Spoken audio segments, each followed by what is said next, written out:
A moment, if you would. Are you two the famous Traveler and Paimon by any chance? We sure are, and who are you? My name is Wikas, a member of the Academia Extravaganza Planning Committee. Have you two heard of this festival? Yep, and that's exactly why we're here. Is that so? Looks like our advertising is working. Since you're both interested, would you mind if I gave you a brief explanation of the event? So, the Academia Extravaganza is a grand event run by the Academia with a long and storied history. To be precise, it can be divided into the Wisdom Gala and the Inter-Darshan Championship. The gala is held annually. During this time, all 6 Darshans will set up booths throughout the city and host guests to showcase the most fascinating aspects of their school, and thus increase their influence. On the other hand, the championship is held once every 4 years. Each Darshan will send a representative to vie for the position of Grand Champion. This year, the gala is being held alongside the championship, so the mood in the city is, as they say, at an unprecedented fever pitch. Got it! Cool! Thanks a bunch for the detailed explanation! You're most welcome. Answering questions regarding the Academia Extravaganza is my job. And I actually do have something I would like to ask the two of you.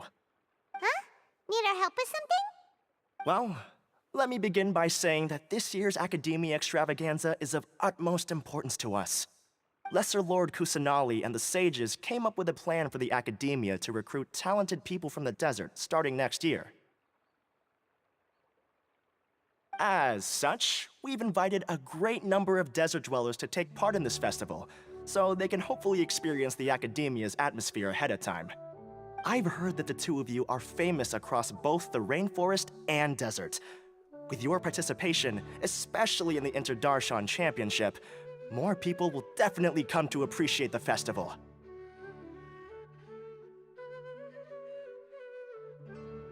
Exactly! Or do you mean you want us to join a Darshan? But then we would have to deal with exams and essays and stuff like that. No need to worry. The championship participants have already been selected. I mean to invite the two of you as guest commentators. Your job will be to observe and record every part of the competition. There's no pressure. Just follow each match and enjoy the festival. Aside from that, we'll also prepare some compensation for your efforts. We won't have you working for free. That kinda sounds like a sweet deal. What do you think? You can head over to the festival venue later. An organizer there will introduce each participant. Some of them even might be people you recognize. I'll leave it at that for now. So, how about it? Would you like to take this commission? Wow! Having fun while getting paid? This sounds awesome! The main event venue is at the outskirts of the Citadel of Regzar, and the organizer you're looking for is Karina. Tell her the situation and she'll get you set up. The championship is going to begin soon. I wish you a good experience serving as commentators. If you have any doubts, come find me anytime. Alrighty, off we go!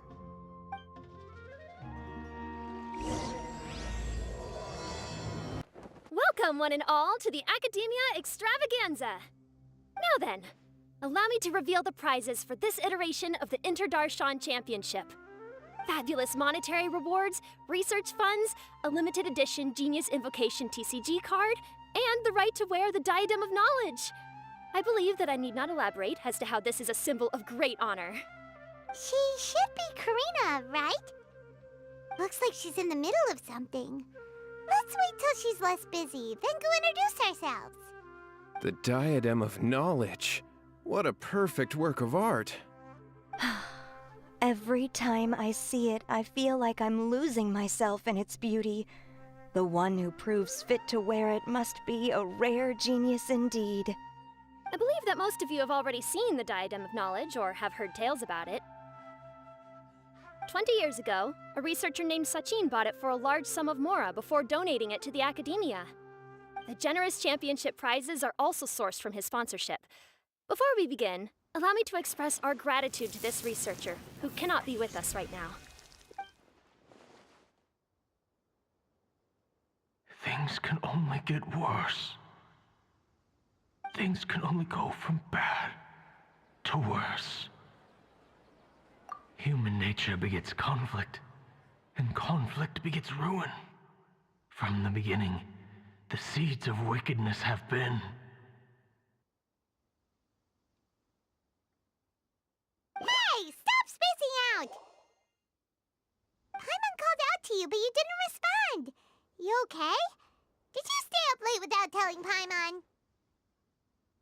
All right. I'm sure we're all more than ready for the championship to begin. Now then, let's invite our 6 Darshan representatives to the stage. Our contestants are... representing Amorta, Tainari!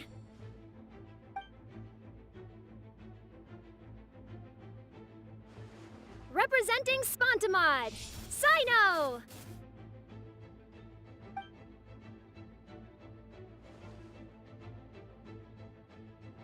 Representing Ratawahist, Layla!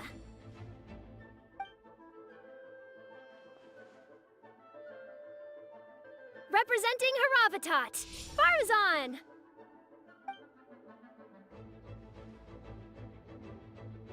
Representing Kasharawar, Kaveh!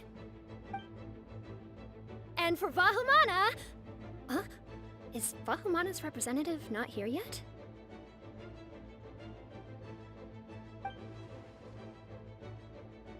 These introductions are pointless. Let's just get this over with. Wait a sec. Why is he Vahumana's representative? Finally, our final contestant is Vahumana's representative, Hat Guy! Oh, so that's Hat Guy. I think I've seen him before. You know who he is? I've heard that he's a researcher from a different country who nominally belongs to Vahumana. Word is that he's written a lot of political analyses. His manner of speech hasn't made him popular amongst most other Vahumana researchers, but his comings and goings are quite irregular, so he doesn't interact with others much. Aside from his more controversial aspects, his perspectives are considered quite incisive. Vahumana has seen a dearth of new talent lately, and some of its existing ones are not currently at the academia, so I suspect he might have been their only option. It's just kinda weird. He doesn't seem like the kind of guy who'd participate in competitions like this one. Now that we have our 6 contestants, the championship will soon begin. Who will triumph this time around? Hold on to your hats, because we're all on this ride together.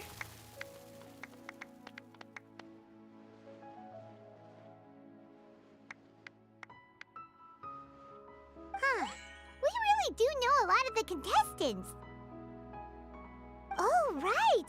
We're guest commentators, aren't we? So figuring out everyone's reasons for participating is in our job description. Let's go ask them when we go say hi. Especially him. Paimon still thinks it's weird that he's here.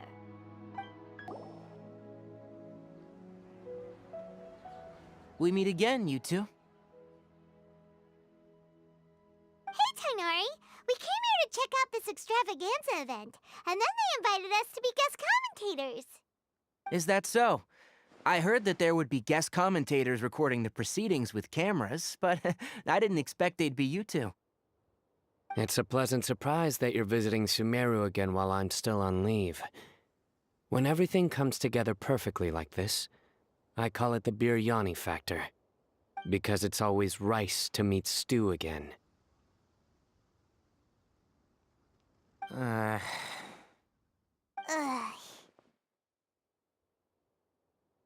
So, Tainari, you're representing Amurta, and Sino is representing Spontamod.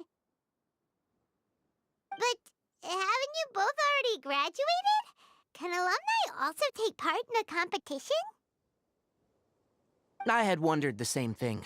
When I was told the news, I was actually more shocked than you are now. I later found out that anyone who has been a part of a particular darshan has the right to participate. Graduation status has no effect. So that's the rule, huh? There are some restrictions, though. For example, sages cannot participate. Any given person can only participate in one instance of the championship, and so on. That's right. Also, there are two methods by which the Darshan representatives are chosen.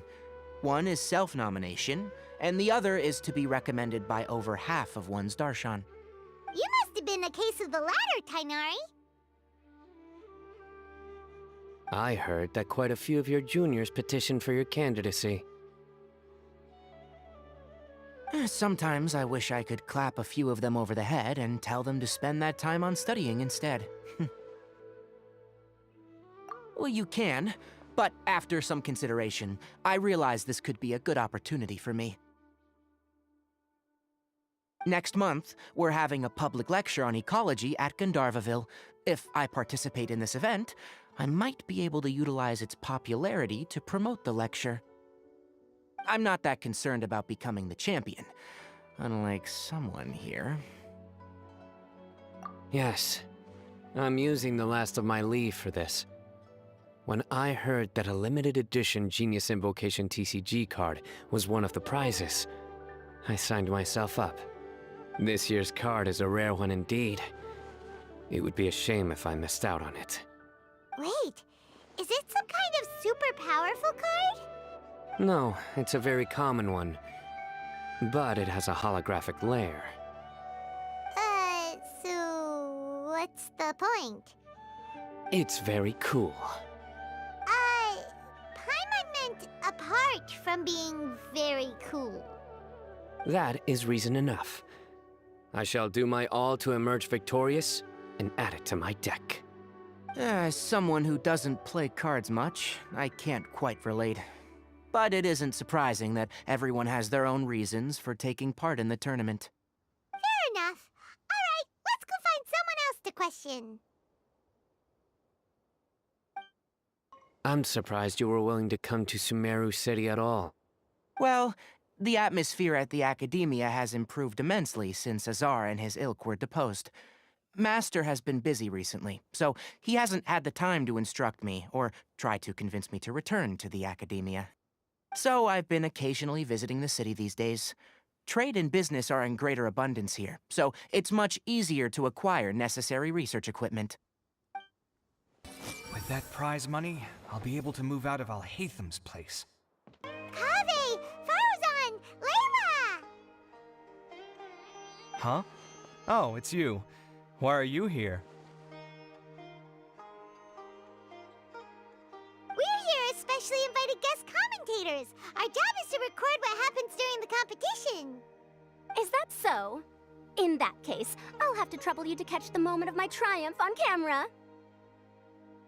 Remember to shoot from behind at a lower angle. You know, to capture a seniors class. Don't get ahead of yourself now. Victory will obviously be mine. You're far too young to even consider challenging me.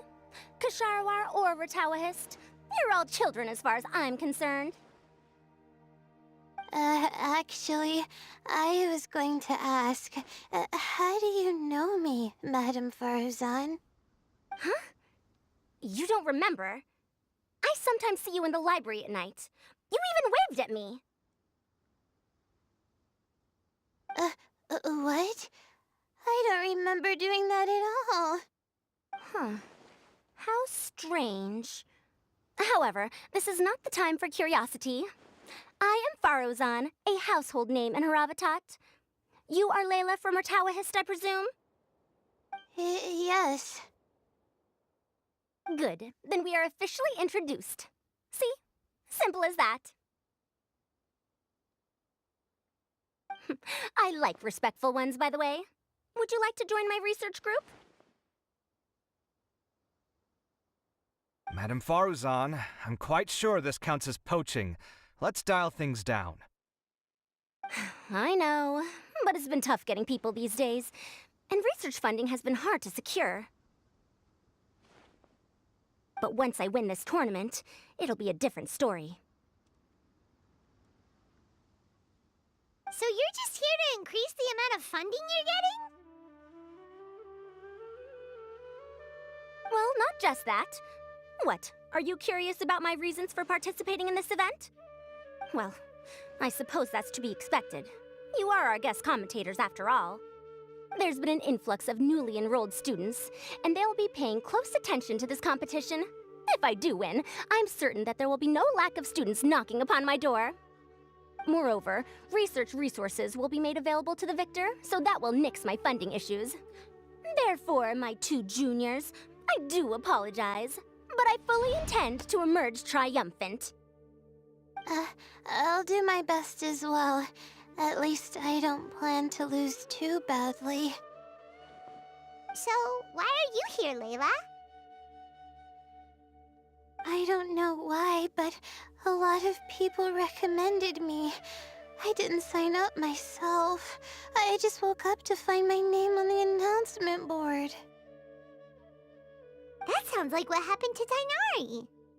Him too? Oh, I'm really nervous. I've been so worried about disappointing everyone that I've been losing sleep. Stress not, young one. We must all experience failure to grow and mature. But Madame Farzan, I don't want to fail. Seriously? Everyone has such nice reasons for joining. Must I say? Yes, you do! We gotta record it! Well, you know, right? I want to buy some property. Oh, that's right! You want to move out of Alhatham's. What? Alhaitham? What about him? This has nothing to do with him. Oh, right. Sorry, Paimon has no idea what she was talking about. So, you want to use the grand prize to buy a place, right? Correct. Also, my father took part in the Interdarshan Championship when I was young, but he didn't win. Once I do, the right to wear that diadem will be mine. In a way, I'll be helping my father fulfill a dream of his. That's not a bad reason at all. You have ambition, youngster. Although your chances with me here aren't great, I believe your father would be most proud if the diadem of knowledge were bestowed upon you. Not that he'll have the chance to celebrate. My father passed away many years ago. They say he ran into quicksand while traveling in the desert. For you to have experienced such a thing, that must have been tough for you. It's all in the past now, and life goes on, doesn't it? Let's change topics. I don't want to bring the mood down.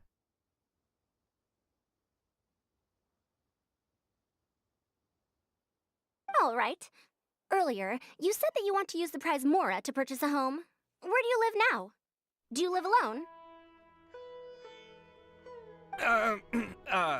Well...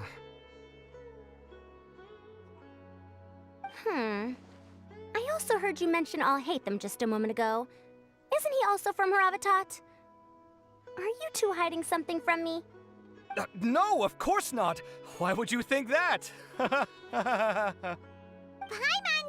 definitely not involved either! We're gonna go interview other contestants now. Bye! You know, I was just thinking, how did the two of you meet? I was wrestling with a particularly tricky problem, and she happened to pass by while I was puzzling over it at the House of Dana. She then proceeded to provide some comments. Provide some comments? I was bestowing instruction. In truth, I have no intention of solving Kasharwar's problems for them. But I decided that this youngster seemed to have a decent attitude, and so we had a good chat. But ultimately, I am a Haravatat scholar, so please come to me with questions about linguistics next time. Do you really think you can see through me?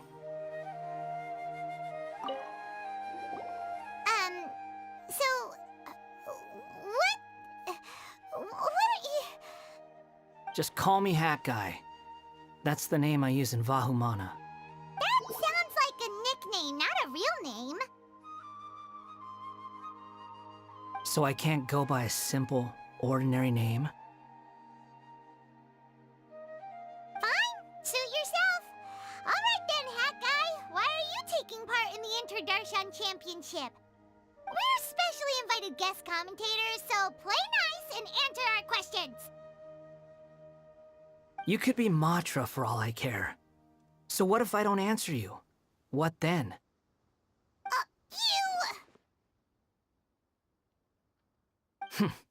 I'll tell you this much. I have an agreement with someone not to reveal my motives. You're not plotting something in secret, are you?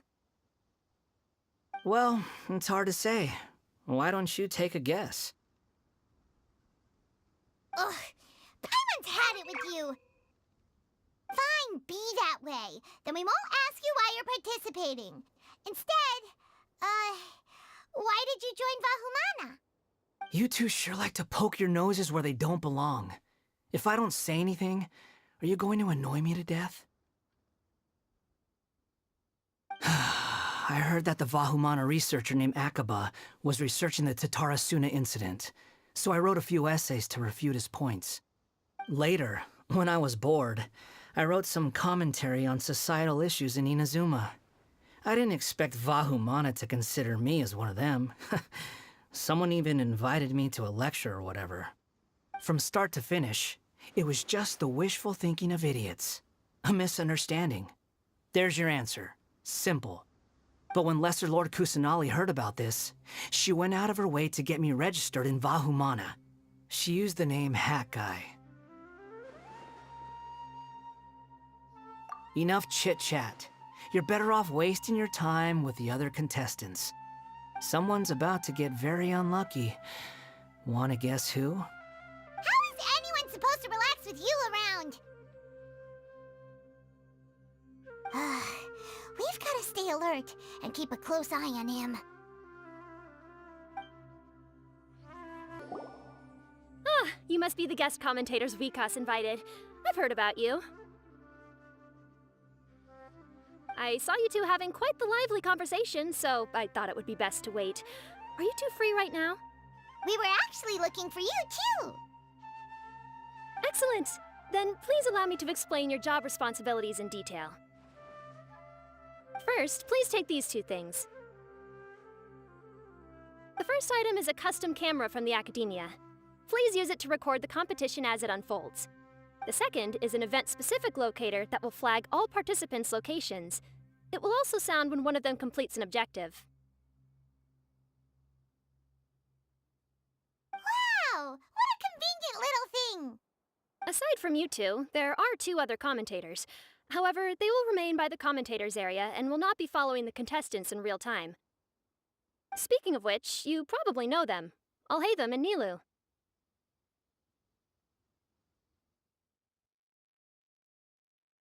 Oh, it's them! We have to go over and say hi later. Well, don't let me keep you, unless you have any questions for me.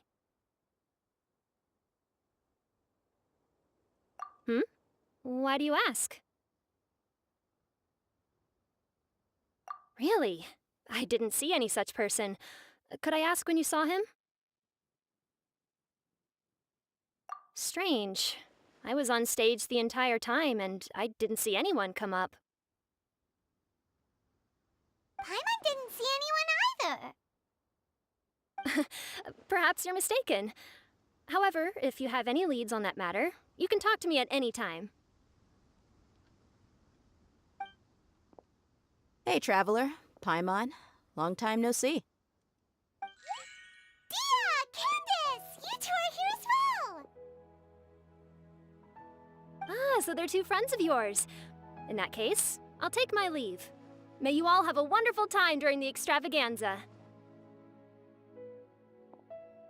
The Academia sent us both invitations, so Dia suggested that we come together.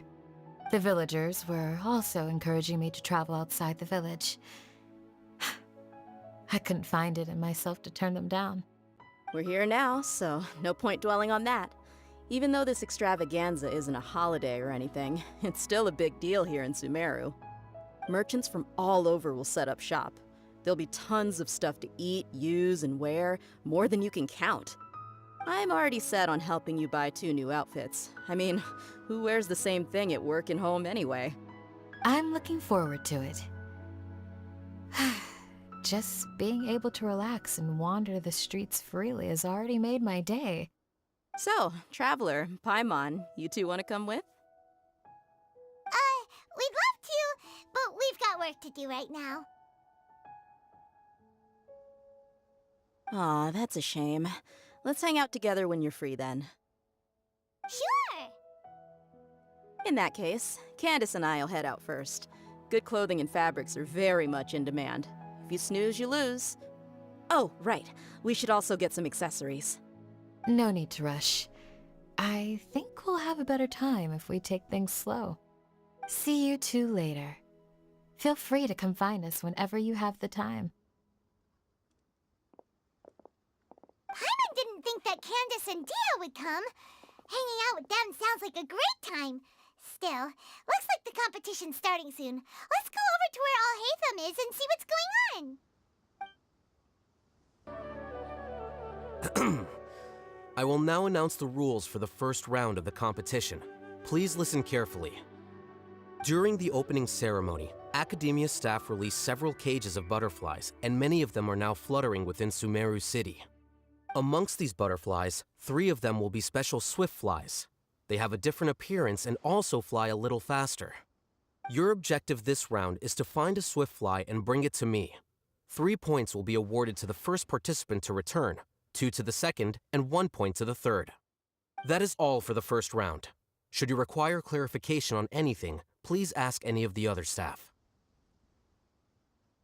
Alhaitham's all business all the time, huh? That said, how did he get picked to be a commentator? Paimon's kinda curious. Finding 3 specific butterflies in a place as large as Sumeru City sounds rather improbable. If these swift flies behave anything like regular butterflies... I'm off. It will take some time to search every corner of Sumeru City. Huh? You're going just like that? A champion walks the road to victory. My dear Kasharawar Jr., I have a plan. How about some cooperation between you and me? Cooperation? Looks like everyone's got their own plans for this toughie. We're supposed to go on stage next, right?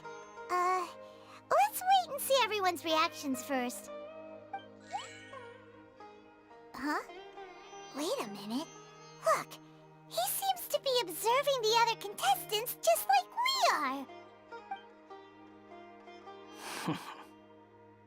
We were right not to let our guard down. Do you remember those things we made previously? Huh? You mean... It's time for them to shine. It looks like Faruzan and Kaveh have some secret plan. Oh, hello there. Madame Faruzan and I are discussing how... Shh! Hush now! The walls have ears around here. We should keep it a secret for now, but you'll find out what we have in store soon enough. Come now, let's go. Before the others act. All right, there's no time to lose. We're off to make our preparations. See you later.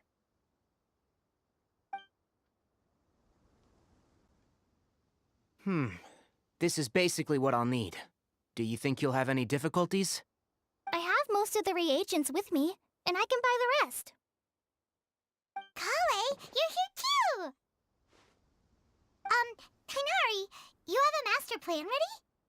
My hypothesis is that the swift fly's morphological variations won't significantly affect their fundamental nature. So I'm planning on using this to lure them out. Of course, I could be wrong. Every mutation opens the door to new possibilities, especially when they are artificially introduced. Details will have to wait until after the post-experimental analysis. For now, Kale and I are going to buy some reagents for our experiment. All right, well, see you later. Okay, see ya!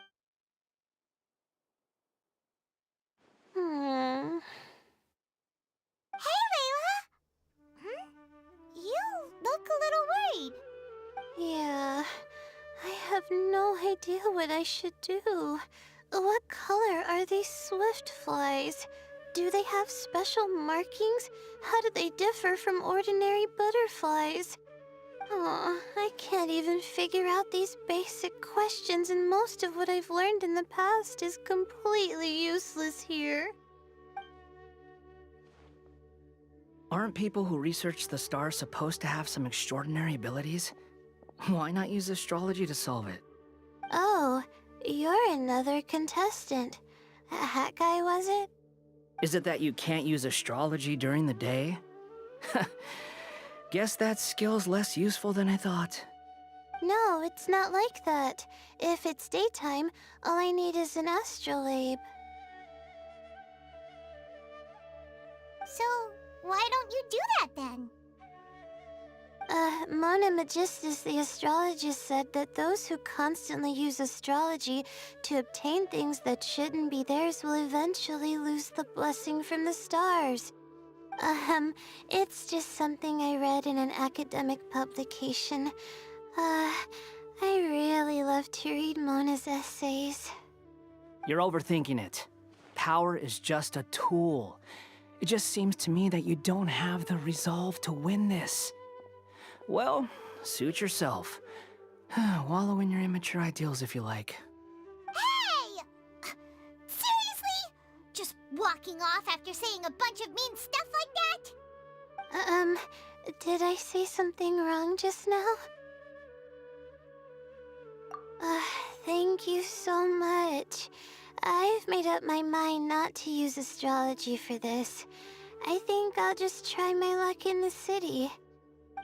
To be honest, I've always been pretty good at observation, and if I'm fortunate, I might be able to find that special butterfly species. Lord Sino seems to have found a swiftfly. Come on, let's go check it out. Really? Where?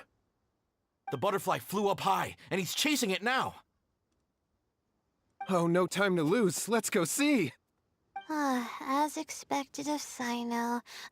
Actually, shouldn't you two go have a look as well? The moment when he catches the butterfly will likely be one worth recording after all. I'll head into the city shortly to start my own search. I'll see you later. Alright, in that case, let's go see Sino first, and then we can check on what everyone else is up to. Oh, here's the camera. Smile. Speak in a friendly and clear manner. That's what they told us to pay attention to, right? I wonder who will emerge as the champion this time.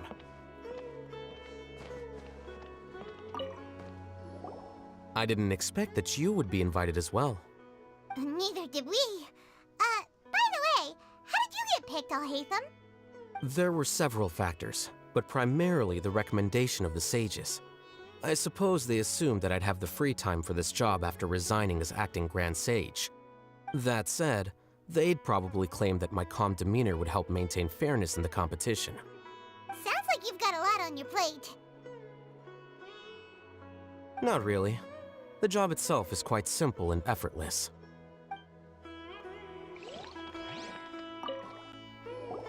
This is my first time commentating for such a competition. I'm feeling kinda nervous.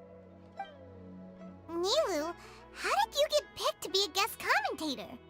The staff said that spectators would be less inclined to come if the contestants and commentators were all from the academia. I don't quite understand it, but I'm happy that we're able to all meet again. We found you, Sino! Oh, wait, is that a swiftfly? Stay put. Don't move. He caught it! Huh? Sino, what's wrong? This isn't what I'm looking for. It's a... Finally, I made it. I heard that you caught a swiftfly, Sino. Mind letting me see what it looks like? Hold on. Isn't this the mechanical bait that I released earlier? Why would you catch that instead of a swiftfly? Wait a minute. If we consider this from a different angle, Isn't it a good thing that the bait you made was convincing enough to fool even Sino? That's right. During a previous interior design project, I felt that the artificial flowers on a wall were a little bland, so I decided on placing a few moving mechanical butterflies to add some pizzazz. In order to make them both small and nimble, I consulted with Madame Faruzan. Not long ago, the two of us took all those mechanical butterflies and released them into the city. Why would you do that? Need you even ask? Young people these days really do need to get out more. Have you never played that game where you place strips of paper on a bamboo pole and wave it across a field of flowers to attract a whole kaleidoscope of butterflies? No, I haven't. Wait, so you're trying to... That's right. The butterflies within the city will mistake our mechanical bait for one of their own and follow them around. As long as we keep releasing and retrieving our bait, we can capture all the butterflies within the city. What comes afterward is just a matter of separating the swift flies from the others. Huh. Guess that's one way to do it. Do not underestimate the wisdom of your elders. I had already thought of this method the moment the round's rules were announced. Of course, we also owe much to this fine junior of mine here for making such lifelike butterflies. It seems that Kasharawar has not quite declined as far as I had thought in recent years. Their teaching skills at least seem to be intact. Well, I just stuck to what I do best. The idea was yours. Ah, no need to be so polite. Once we capture all these butterflies, we shall split the points for this round. Ah, look, one of them is returning now. Huh? Wait a moment. Are my eyes deceiving me? Why don't I see any butterflies behind it? That's because there are none. Seems like your plan has hit a snag. Looks like the match continues. I'll be looking elsewhere. Huh. Strange. Has something else diverted their attention? Come, let's search in the direction the bait returned from. We'll go have a look, too. Huh? Faruzan? Kaveh? Why did you two stop? Ah. So it was the Morta boy. Tainari! Fascinating, isn't it? The butterflies have all congregated here due to a special incense that I used.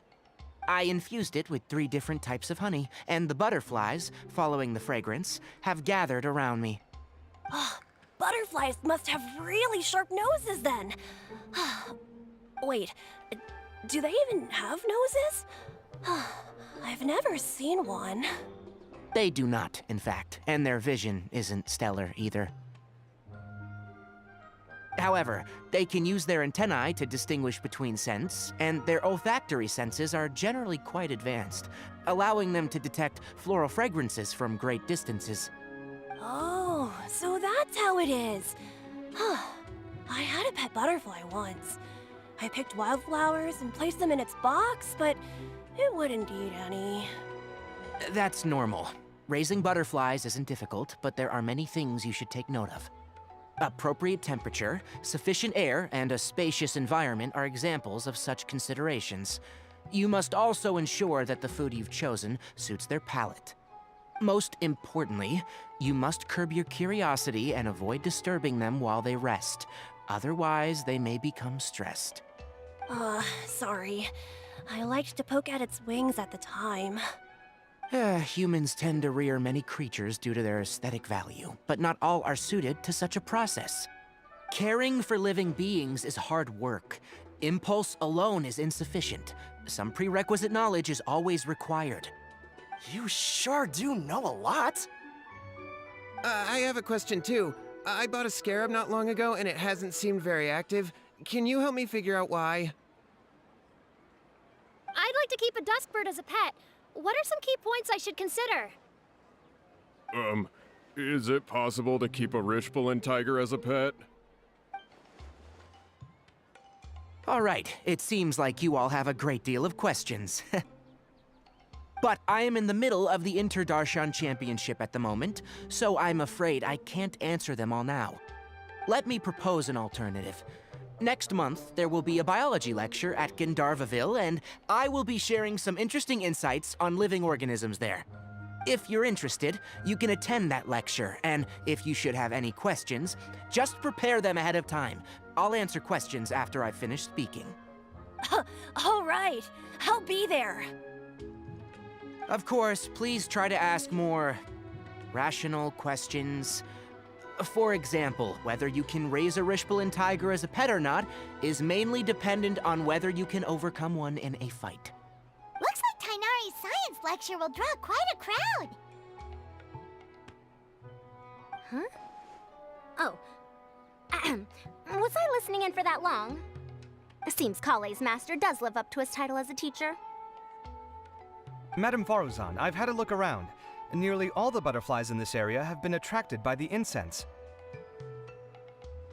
However, we can cast our bait further away to avoid this area. All right, then let's get moving. We shan't let all the butterflies get away from us if we can help it. Seems like the competition's really heating up. Let's go see how the other contestants are doing. Layla, how are things going on your end? I've been searching for quite a while now, but I haven't seen any sign of the swiftflies yet. Instead, I ended up catching a few mechanical devices that looked very similar to butterflies. I wonder where they came from. Looks like Faruzan and Kave's devices are everywhere now. I'll keep up the search. That said, I've noticed that a number of butterflies in the city has already decreased a lot compared to when the event started. Probably because the other contestants are coming up with their own ways to catch butterflies. Alright, I'll do my best too. Huh? What's this? Oh, what a coincidence. I guess I just need to catch it now, right? Oh, please wait. There it goes. It's so fast! Paimon thought all Hatham said they were only a little faster. No, come back. Come on, Traveler, let's go too. Oh, it just occurred to me that we should also get you a makeup box. No, it's fine. I don't think I'll end up using it. Maybe you won't, but it doesn't hurt to have one, right? Come on, just trust me on this one. Huh? Who are you, and what do you want? Please, don't move. Don't move? Who sent you? Dia. Don't worry, I can handle this.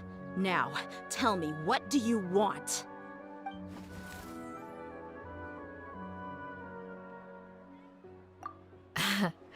I believe she's looking for this. Here, take it. A butterfly? Was it on my head? Oh, you're... It's been a while, Layla.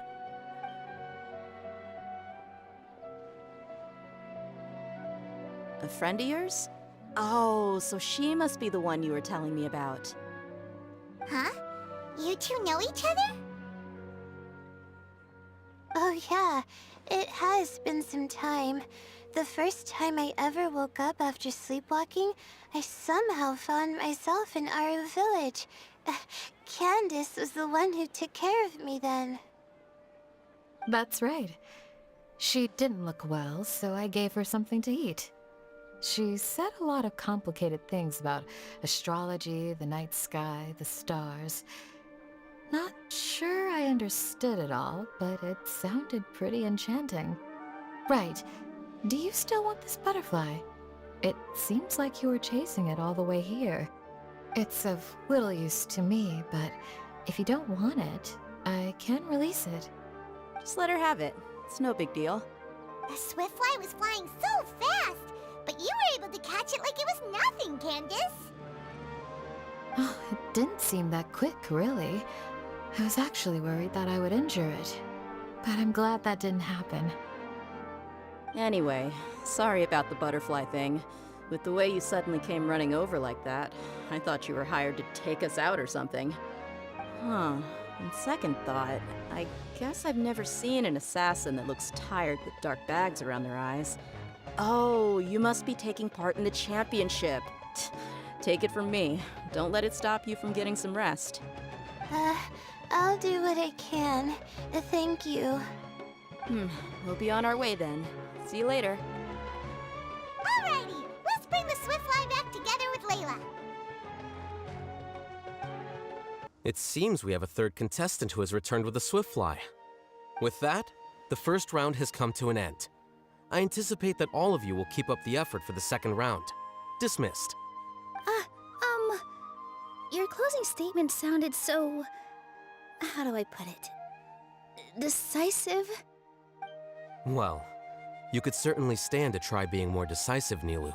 It would help you live more freely. Hang on a second. Who were the first two contestants with Swiftflies? Tainari was first, and as for the second, it's being discussed right now. Hey, Alhaitham, I think I've come up with a good idea. Second place gets 2 points, right? Can't Madame Faruzan and I split the points between us? Quite the imagination you have there. I've read the championship handbook from cover to cover, and I never saw any rule which permits that. Then we can just add a rule. Do you really think I'd do that? Oh, come on, you're not going to stand in the way of my victory, are you? Well, you're free to send the organizing committee an application outlining your naive proposal. They'll get back to you within 3 working days. 3 working days? It'll be too late by then. Unfortunately for you, even dreaming is gonna cost you. Paimon gets it now. Kaveh and Faruzan found the second Swiftfly together, but the rules say that only one person can get the points. Oh well, the rules are the rules. Since you call me madam and politely ask for my help, I shall give you these points. So I'll put the points under Kave's name then? No.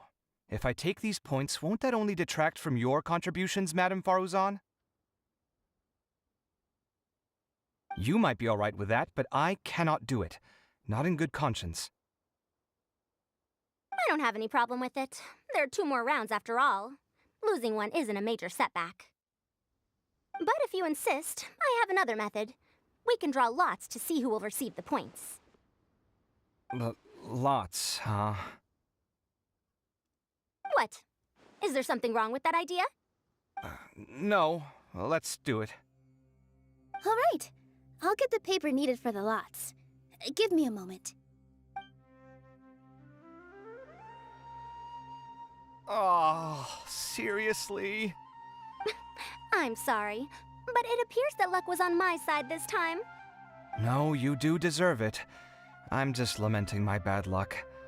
Perhaps that's why my life is rife with troubles. Indeed. It's rare to see anyone with such terrible luck be so willing to decide victory via lots. And what would you know about that? I just... We can save bickering for later. Record the points under Faruzan, and that'll finally bring the first round to a close. The second round will be held in the desert. We'll be moving our commentator stand over to Aru Village. Let's meet up in Aru Village once everything is ready. I'll announce the details of the second round then. Till then, you have some free time. I'm off the clock at this point, so it's farewell for now. Wait, Alhaitham! You... Don't be upset, Kaveh. Sighing can carry away your good luck, you know. Oh, so that's how it works. In that case, I'll take in some deep breaths. Maybe that'll help me make up for all the luck I've lost. It's really no big deal. 2 points aren't enough to decide victory or defeat just yet. I'll win the next round, you'll see. Looks like you've managed to pick yourself back up, young man. Good. I must warn you, though, that I'm quite familiar with the desert. You'll have to try your best if you don't want to lose. I'm no stranger to the desert either. I'll be fine. All right then, that's enough chit-chat for now. I'm going to check the area out. So the current standings are Tainari in first place, Faruzan in second, and Layla in third. Oh, guess we should also take a nice break before the next round starts. But where should we go first? Why, you two look a little lost. If you're not sure where to start enjoying the Academia extravaganza, then may I suggest that you have a chat with our boss? Your boss? Who's that? Do we know them? Well, only the most famous merchant in all of Sumeru, Lord Sangama Bay. Oh, you mean Dory! Precisely. Our boss sent me to inform you two that she'll be waiting for you at Sumeru City's North Gate.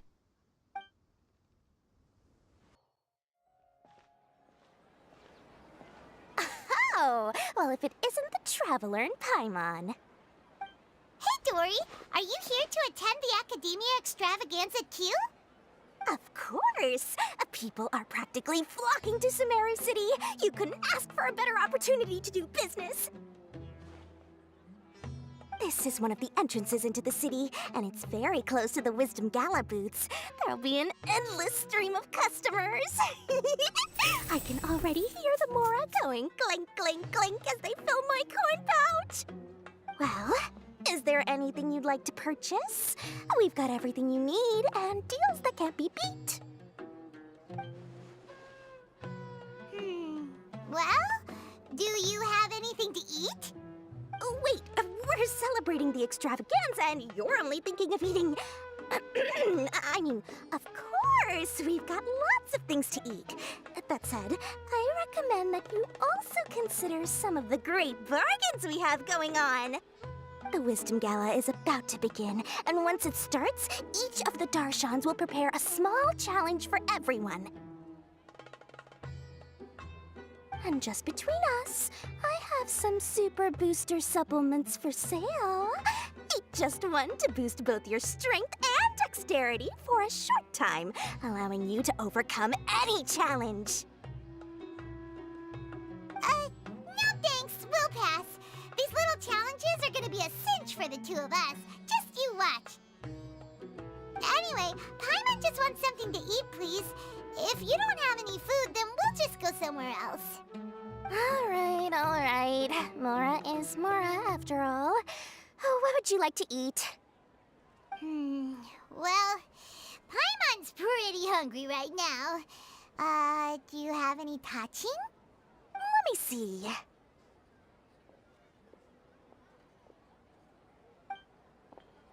This is a huge job, isn't it? If this works out, we'll be set. Here you go. 2 servings of touching. See? I told you there's nothing Lord Sangama Bay can't procure. Yay! Huh? What are you looking at, Traveler? Oh? Who? Someone we know? Was it someone suspicious? Have we attracted some unwanted attention? Huh? What's happening, Dory? Is there something else going on? I don't know who you saw just now, but I do have some hard-to-come-by information about the extravaganza. If you want to know more, we can talk business later.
Is it me, or are the bags under your eyes even darker than during the last round? Are you alright? Thanks for the concern, Kaveh. I just haven't been sleeping well lately. Even though I try to fall asleep, I can't get the championship out of my head. And before I know it, it's morning again. I know the feeling. That happens to me too when I'm agonizing over my blueprints. Do you have any tips for dealing with that? To be honest with you, no. You could say there are many things that don't have a quick fix and can only be endured.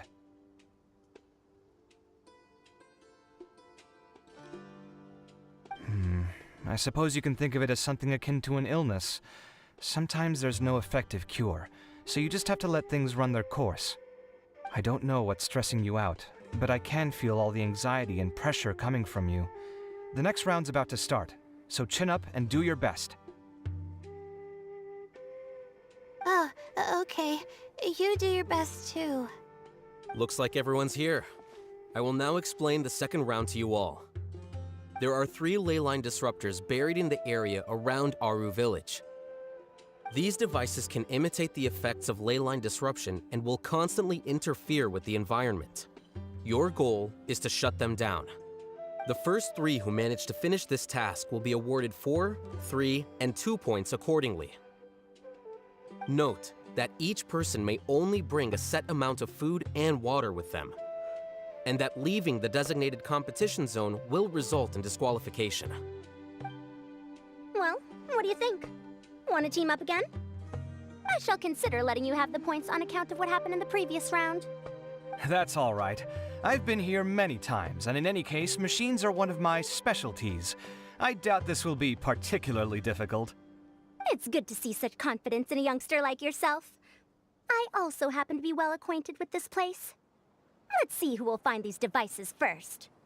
But aside from us, you should remember that there's a favorite for Champion. We must be careful of him. A favorite to win? Who is it? Shh! Not so loud. I mean that boy, Tainari. He took first place in the previous round, and if he does so again this time, we may as well declare this competition over. I heard that you solved the Avidya Forest's leyline effluence problem with him not long ago. Since this round involves resolving a machine-simulated leyline disruption, it should be a simple matter for him. That's true. It does look like his odds of winning are pretty high. He already has Kale, who is an excellent pupil. If he were to win this round as well, then wouldn't we just be letting him have all the fun? As his senior, it's my solemn duty to prevent such an inequitable arrangement from happening. I'm off. I'll get going as well. See you later. How are you feeling? I think I'm okay, but I'll take things slowly for now.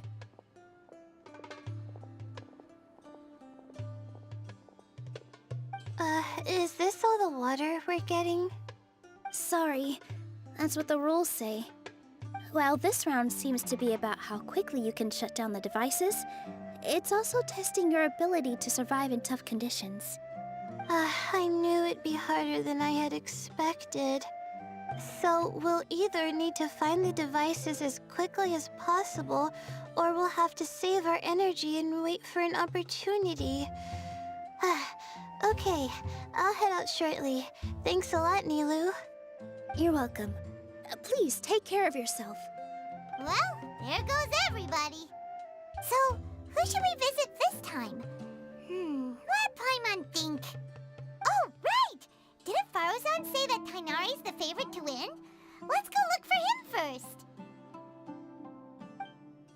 A desert fox? Why would there be desert foxes here? Oh, whoa! Stop biting my clothes! Hey! The sun is especially intense today. I hope Tainari will be alright. Probably not. I should go check on him. Hey, Tainari? Tainari! Huh? Weird. The locator says that he should be around here somewhere.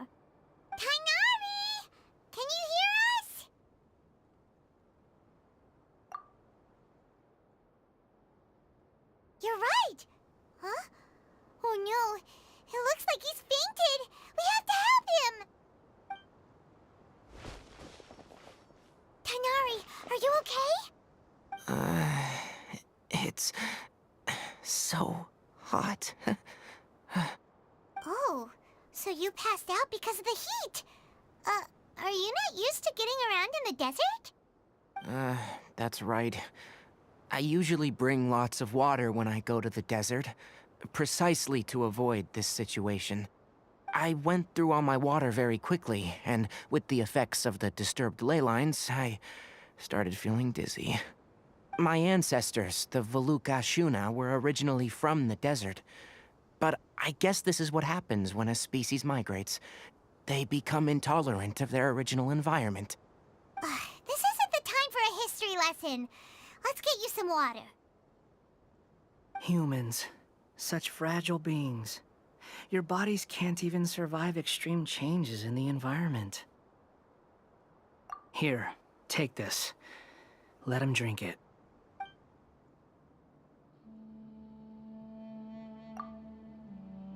Are you serious? This had better be just normal water. Hey! You're leaving already? Paimon really doesn't get that guy. What's he up to? Anyway, let's focus on helping Tighnari drink some water first. I'm feeling a little better now. Thanks, you two. Oh, it wasn't just the two of us. Just now. Found you at last. Cyno, you're here too! I was concerned, so I came back to check on you. Will you be able to go on? The fur on my tail is so dry, it's practically been singed right off. I don't see any purpose in pushing myself beyond what is reasonable. It appears I'm not suited to this particular round. I should probably just return to Aru Village and rest. Really? So you're backing out? Yes. I do have my results in the first round to serve as a buffer, so even if I forfeit this round, I still have a chance to turn things around later. Withdrawing now will allow me to conserve my energy. Continuing to push onward would be counterproductive. A wise decision. Let's get you back to Aru Village. It's fine. I can make it back on my own. Oh, stop trying to be so polite. Come on, we'll help you back to Aru Village.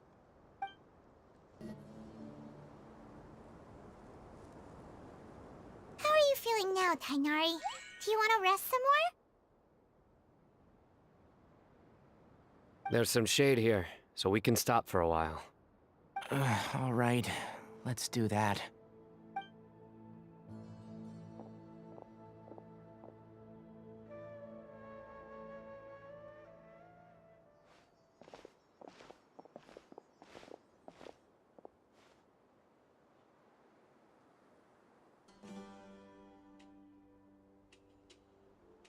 Oh, Cyno and Tighnari. And you've got the Traveler and Paimon with you. Oh, hey, Layla! Yeah, the sun was too strong, so I decided to take cover here for a while. What about you? Are you all done already? Unfortunately not. I'm not quite as capable as I thought. I intend to withdraw from this round. Cyno and the Traveler are escorting me back to Aru Village. Withdraw? Can you even do that? I believe the rules do provide for such a situation.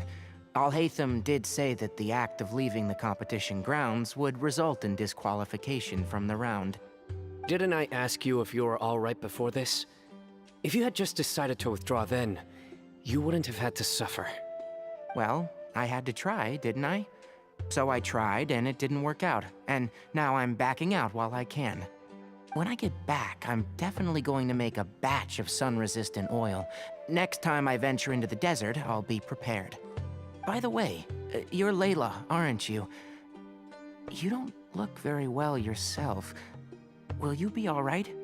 I I did feel a little faint when I first entered the desert, but I feel a lot better after resting here for a while.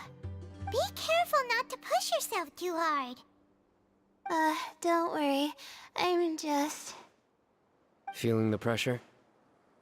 Uh-huh. You can tell? Your expression is similar to the ones I see on criminals' faces when I interrogate them. To tell you the truth, I'm still not sure whether I have what it takes to represent the Ratawa Darshan in the championship. Most people voted for me because of all the rumors surrounding me, and to be honest, those rumors don't really mean anything. Now I don't know how to deal with all the expectations they've put on me. Even the people who usually criticize me voted for me this time. So I feel like I have to live up to their expectations somehow. So their expectations are putting pressure on you. Yes. Actually, I heard that you were voted in as well, Tainari. How do you deal with it? To be completely honest, I don't really feel any pressure. Firstly, those who expect things from you do not necessarily do so for benign reasons. On the other hand, those who do consider your feelings certainly wouldn't want you to push yourself. Next, we are researchers. Our primary duty is to interact with knowledge, not to meet others' expectations. As for me, I took part in this competition to advertise for an academic lecture at Gandharvaville next month. I'll obviously try my best during the competition, but I won't let any additional pressure get to me. I think you can also try to find a clearly defined goal. That may help you. I understand. Thanks for your advice. I'm absolutely parched after talking so much. I've still got some water with me. No, I'll be all right. We aren't far from Aru Village, so I can go the rest of the way myself. You should get back to the competition. Don't you want to win that limited edition card? Yes. All right then. Your spirit will live on through me. Hey, don't talk like that. I'm not dead, Sino. Everyone, I'll be heading back now. See you after the round ends. I'll continue searching for the ley line disruptors. Are you feeling better now, Layla? Yeah, I feel like some of the weight has been taken off my shoulders after chatting with Tainari. It's been a long time since I first left my hometown to come to the academia, and every day here has been so precious. But of course, there have been some rough times. All sorts of complex astrological models, countless quizzes, and essays that took all my brain power to barely finish. Each of those things are like huge boulders barreling at me, forcing me to continue running forward. When I was chosen as my Darshan's representative, it felt like another boulder was added to the ones already rolling behind me. Every time I close my eyes, I think of all the people I'd disappoint if I mess up.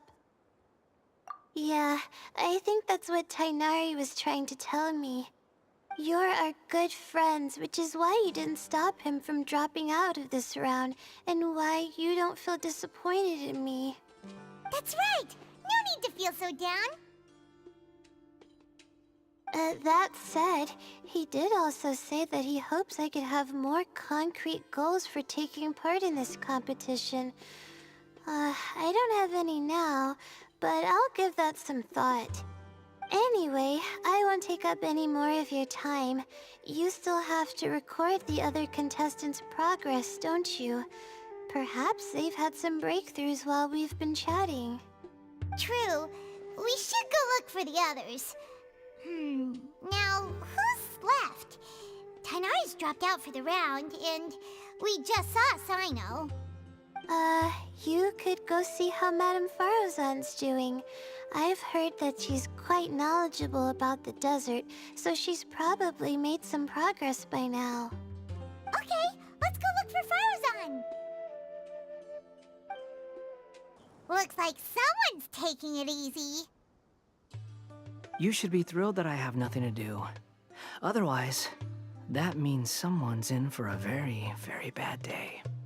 But if you don't get any points this round, you won't have a shot at winning. It's not like I care about winning or clout. Really, the real prize for me is watching all these people fight over something so useless. Oh, you reminded me of something. There shouldn't be any more incidents after this round. If you'll excuse me, I have somewhere to be. I will never give up. How did the rest go? Oh, right. I will never give up. My will is my greatest weapon.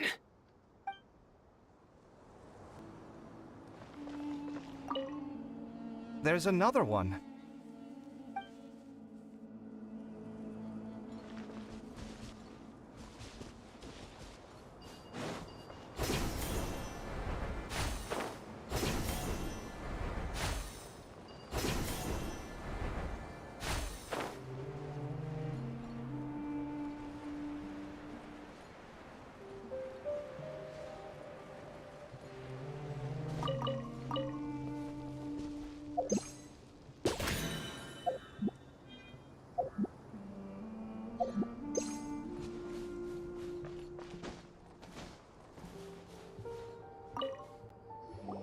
Hey there, Faruzan. Have you made any progress? You're just in time. I'm about to start digging right here. Oh, you found the leyline disruptor already? Such a simple problem could never confound me. Not long after entering the desert, I discovered a primal construct that was acting abnormally, so I followed it all the way here. Once I got near here, it suddenly disappeared. Something unusual must be happening around this area. You're a true expert, Madam Faruzan. You knew what to do right away. Well, I do happen to have more experience than most. But that aside, has anyone completed this challenge yet? Nope, not yet.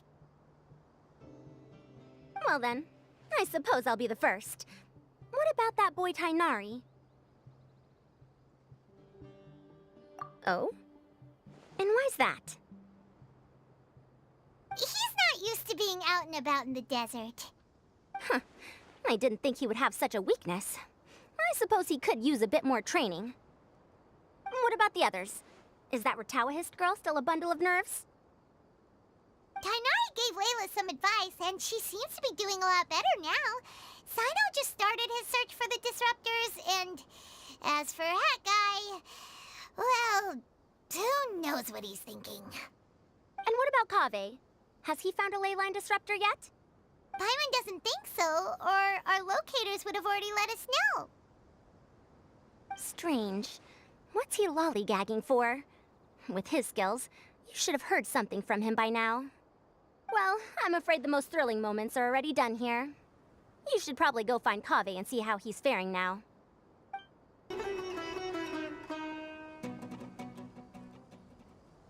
Come on, stop following me! I already gave you all the food I had on me.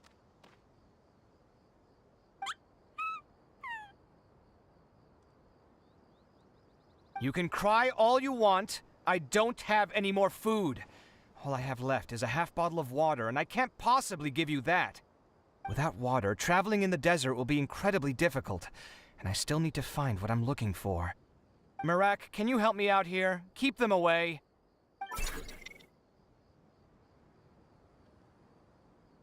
Kaveh, there you are! Faruzan told us to come see how you're doing. What are you up to? Just thinking about it makes me upset. Not long after I entered the desert, I was accosted by these fellows. I don't know why, but they didn't leave the competition grounds, and now the leyline disruptions have left them confused and circling around the area. The moment they saw me, they wouldn't leave me alone. They even cheated me out of my limited food supply.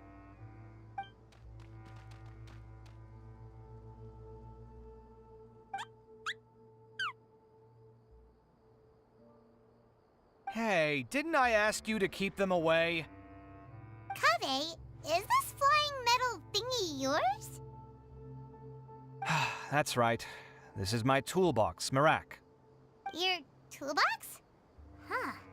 It seems pretty fancy. Hey there! Can you understand us?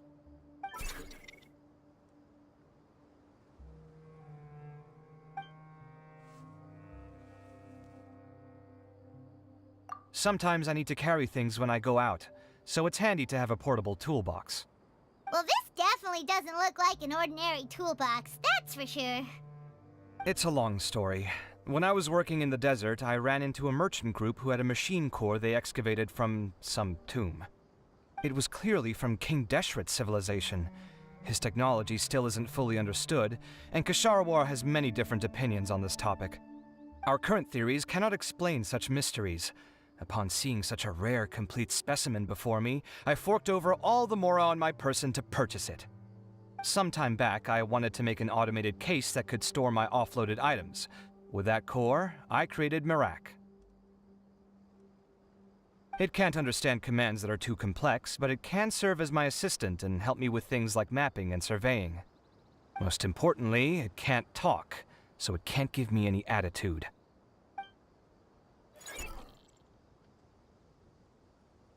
Oh, yes. Thanks for helping hide the fact that I live at Alhatham's place earlier.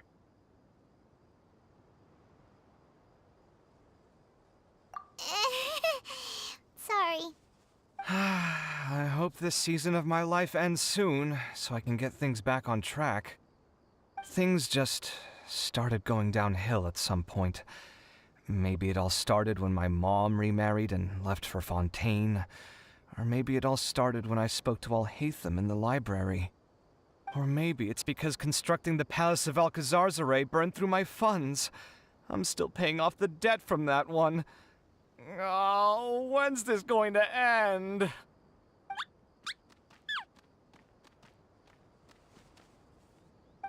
Now that I think about it, I guess we're all unlucky here. It's not like any of you asked to be trapped in a ley line disruption. Okay, let me get you all out.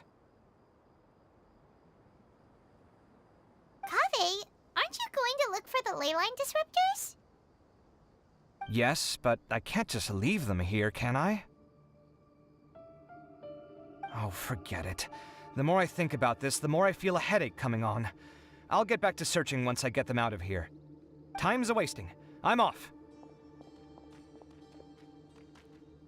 Kaveh looks like he's conflicted. He really wants to win, but he can't ignore those he wants to help. Paimon's always felt like he's the type who easily gets himself into tough spots. Paimon doesn't mean this in an insulting way, but he seems like the kind of guy who'd be really easy to take advantage of. Whoa! Someone's done already! Right? Wonder who it is. Let's go back and ask Alhatham. Verification complete. Congratulations on being this round's first winner, Sino. Ooh, so Sino was the quickest. I am from Spontamod, after all. We know a lot about ley lines, so finding a disruptor was never going to be particularly difficult for me. Since the Traveler and Paimon also happen to be here, do you have anything you want to say? Anything I want to say? My friend couldn't continue on, so failure was never an option. The bonds of yesterday will forge the road to tomorrow. With the ties of friendship that bind us, I won't lose to anyone. That's a line from King of Invocations, one of my favorite works, and it sums up my thoughts right now. It might be a good thing that Tainari isn't here, or else he'd give Sino a good smack right about now. Oh wow, it's already so late. Everyone's probably running low on food and water. It'll only get harder from here on out. Something similar happened in King of Invocations. What a classic. Any thoughts on that, Alhatham? I have no thoughts regarding King of Invocations. Milu obviously wasn't asking about that. Deserts are much more dangerous at night, so this competition should be nearing its end. At the moment, only Farazan, Layla, and Kaveh remain. I wonder who the next person to find a disruptor will be. Wait, only 3 people are left? Tainari forfeited, and Sino's already done. What about Hat Guy? He also forfeited not long ago. Ugh, Paimon can't understand what he's thinking at all. But, like Al-Haytham said, this round's almost over. Let's go see what the other contestants are doing.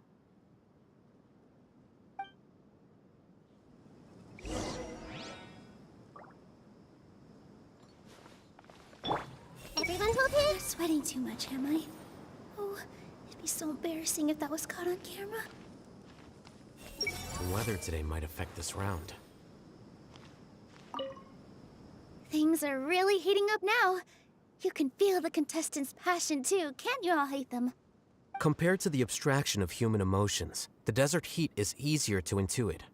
Tainari made the right decision to forfeit.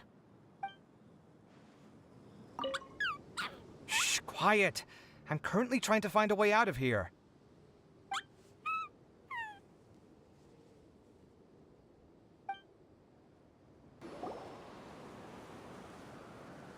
Hello again.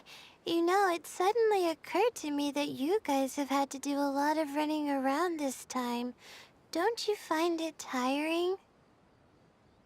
Really? Wow. I don't know where you get your strength from. The desert's getting colder now that night's falling, and the wind can really sting your face because of all the sand in it. Has anyone finished this round yet? Sino's already shut one down. Have you made any progress yet? I circled the whole area, but I didn't find anything. But I did have the chance to think some more about that thing that was weighing on my mind, and I realized something. Well, my fellow Ritaohist members must have all put my name forward for different reasons, and maybe a lot of them only picked me because they wanted to watch me make a fool of myself. But be that as it may, I believe that a lot of them genuinely do expect great things from me. And I want to live up to their expectations. I don't want them to regret putting my name down. Huh? But doesn't thinking like that put a lot of pressure on you? Of course, that comes with some amount of pressure for sure. But now I've thought about it, I don't feel like this is something I have to do. Instead, it's something I want to do. That may not sound like a huge difference to you, but it's helped me relax a lot. So don't worry about me. Well, that's great! Also, now that I've relaxed, I'm suddenly really sleepy. I think I'll just take a quick nap. Just a quick one.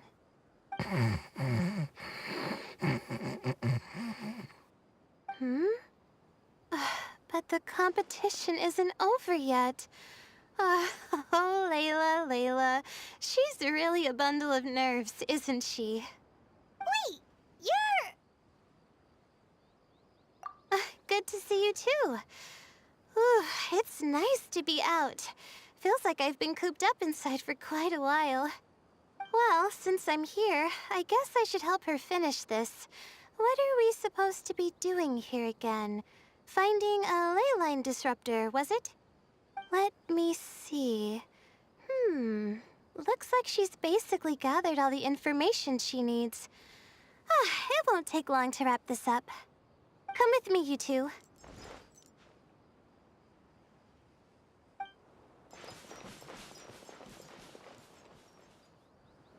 Do you ever get the feeling that the ley lines have a regular flow? similar to the way that celestial bodies follow fixed orbits.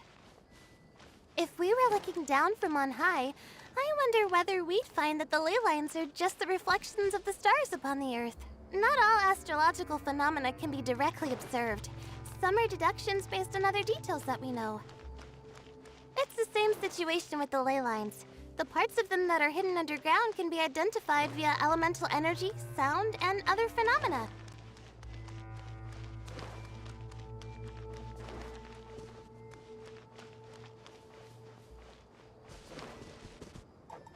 Plus, now that someone has shut one of the disruptors down, the contrast between before and after can provide me with further information still. Let me see. It should be here, I think. Ah, this should be it, right?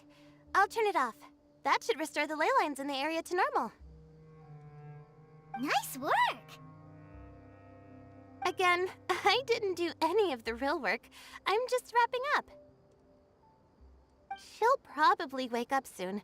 No doubt she'll be a little disoriented at first, but once she's got her bearings, she'll go and report that she shut down this disruptor. Will you be staying here for a while? Or are you going to check on the other contestants?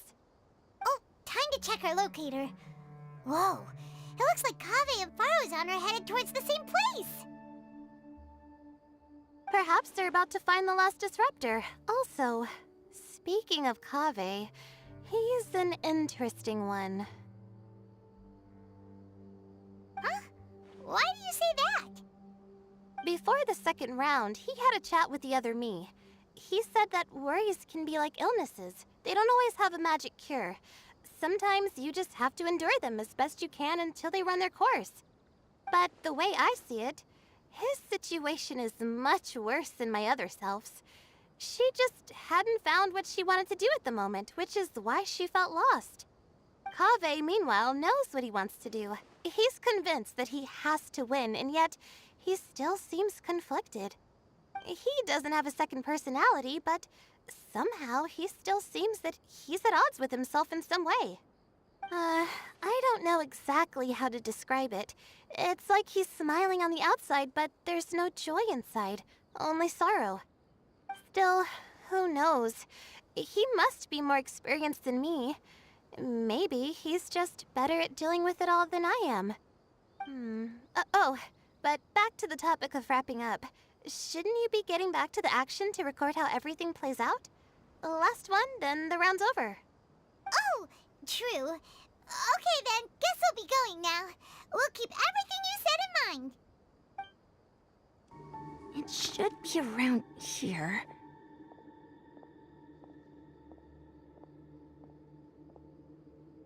Finally found it. Kaveh? Are you? Oh, Madame Faruzan. And here I thought you would have finished this round by now. Faruzan, Kaveh! Oh, looks like Layla's already done. I didn't expect that you and I would find a disruptor at the same time. How are the other contestants doing? Tainari and Hat Guy forfeited, while Sino and Layla are already done. You two are the only ones left. Huh? That's weird. Didn't you start digging really early on? Yes, I kept digging, but instead of finding a disruptor, I found a ruin. I fell down pretty deep, and it was completely dark in there. It took me quite some time to unlock the various mechanisms and return to the surface. That's actually really impressive. Finishing a week's worth of trials in such a short time. That's pretty amazing, Madame Faruzan. What about you? Why are you so late? I encountered a lot of lost desert foxes along the way, and I brought them to the outskirts of the competition zone. When I came back, I was absolutely parched. And then I blacked out. Probably from the heat, you know? When I woke up, it was already night. I used the last of my strength to come here. A most curious reason indeed. But are you sure you're all right? It sounds like you were in an incredibly dangerous situation. You said you were familiar with the desert, but the way you handled problems...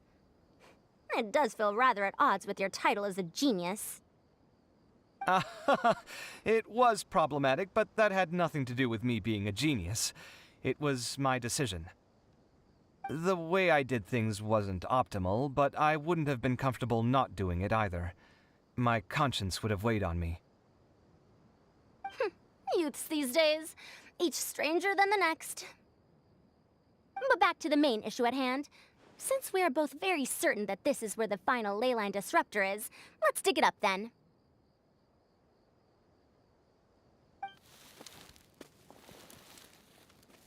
Well, this is indeed it. Of that there is no doubt. But how shall we count the score this time? What is it, youngster? You seem relieved. Oh, nothing. I was just thinking that this round's finally over. There shouldn't be any more innocent creatures getting wrapped up in danger. As for the points, I guess we can draw lots again later. I can't think of anything better. All right, in that case, let's all head back to Aru Village. Paimon thinks you'll both need some water and rest.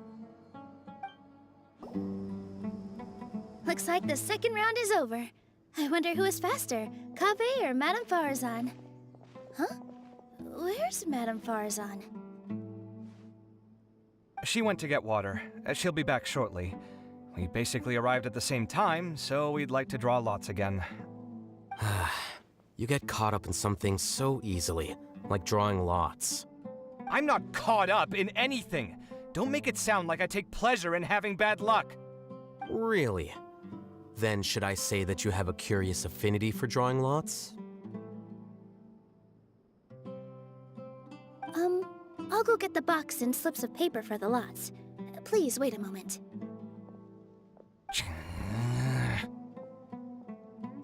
Oh, here we go again. Let's see how I fare.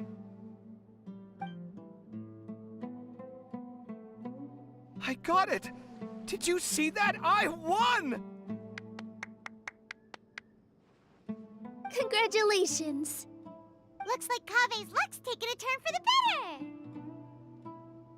Finally! After all this time! It looks like you've been rewarded for your tribulations in the desert. This round's points are yours.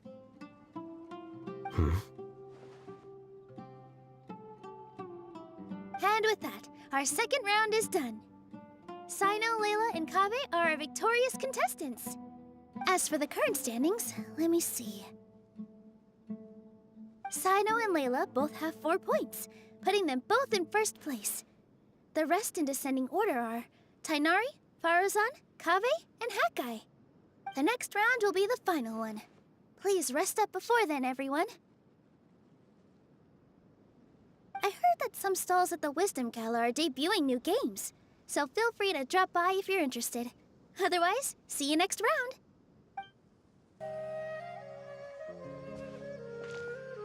It feels like something's been on your mind this entire time.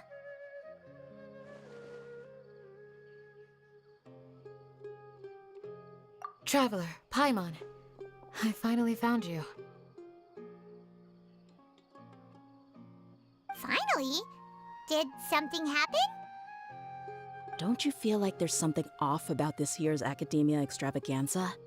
When Candace and I were at the cafe earlier, we might have caught sight of some mercs on business. Thing is, they were disguised as tourists here to shop. But no disguise can mask the stench of blood. Just from their suspicious looks, I bet they do dirty work like kidnapping or assassinations. We eavesdropped on them for a while. Their target seems to be someone called Sachin. Sachin? Isn't that the person who Karina mentioned during the opening ceremony? He's apparently the sponsor behind the competition prizes and the Diadem of Knowledge, but he hasn't shown himself at all. Sounds like a rich person, all right. It makes sense now.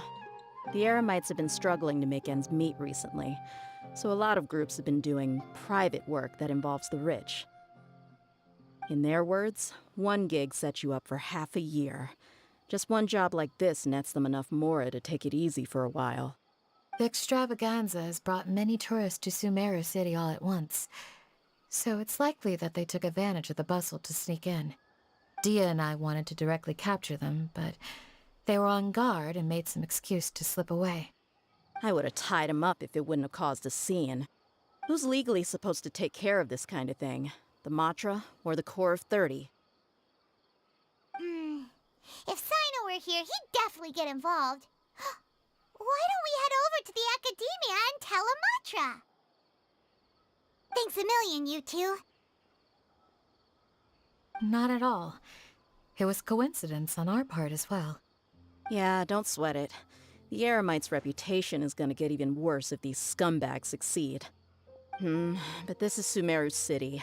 Candace and I don't have as much freedom to act here, so we're leaving this in your hands. Should you require our aid, come find us at the cafe.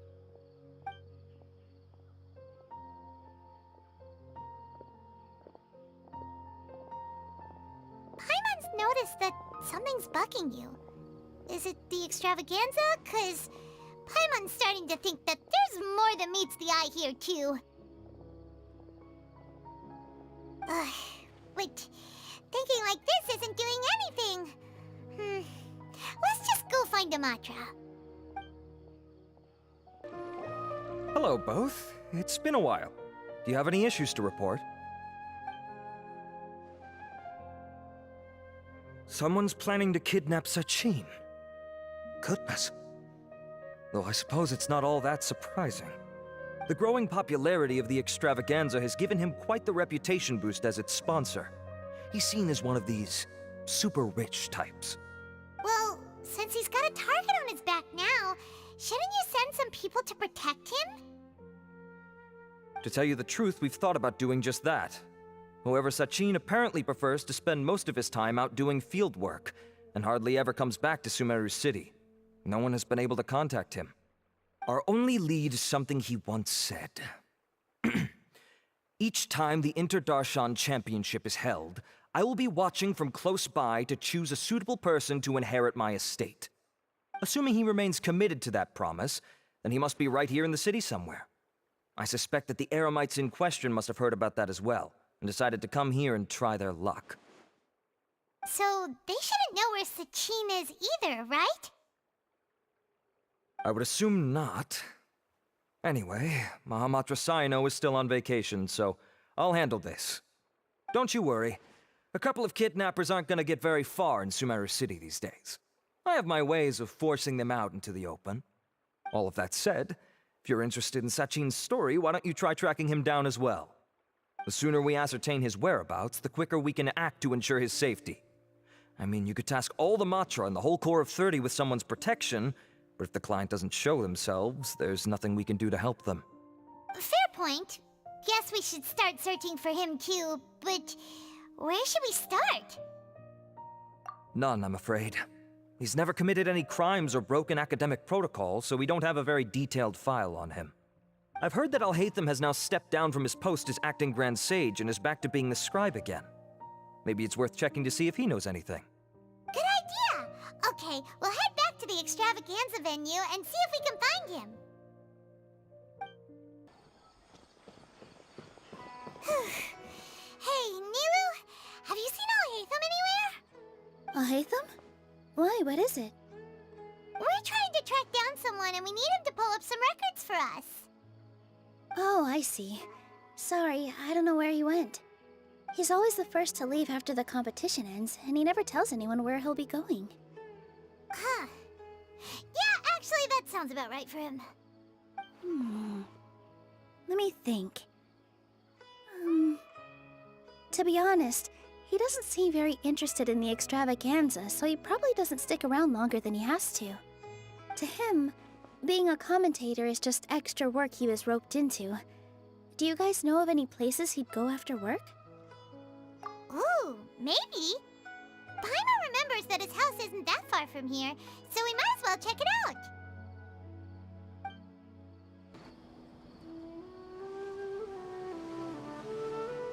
Let's try knocking.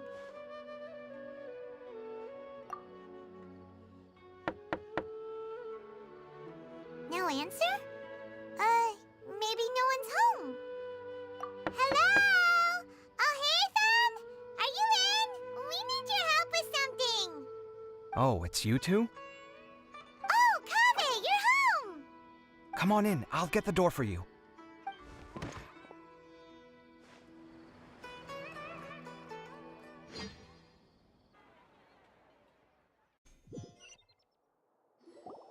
We didn't hear a peep when we first knocked. We thought no one was home. Well, I can't be too careful. If someone from the academia came here looking for Alhaitham, and I opened the door for them without thinking, before long the whole city would know that I'm living here. You're pretty conscientious about this, huh? So, what happens if someone comes inside looking for him while you're at home? It's fine, as long as I stay in my own room. Anyway, why would someone just barge in here looking for him? Most people have better things to do. Fair enough. So do you know where he is at the moment? What do you think? Who knows what he does in his free time? All that matters to me is that he's out of the house.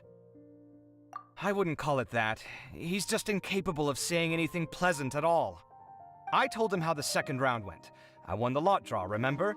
Because of good karma, of course. My luck's on the rise. But him, being him...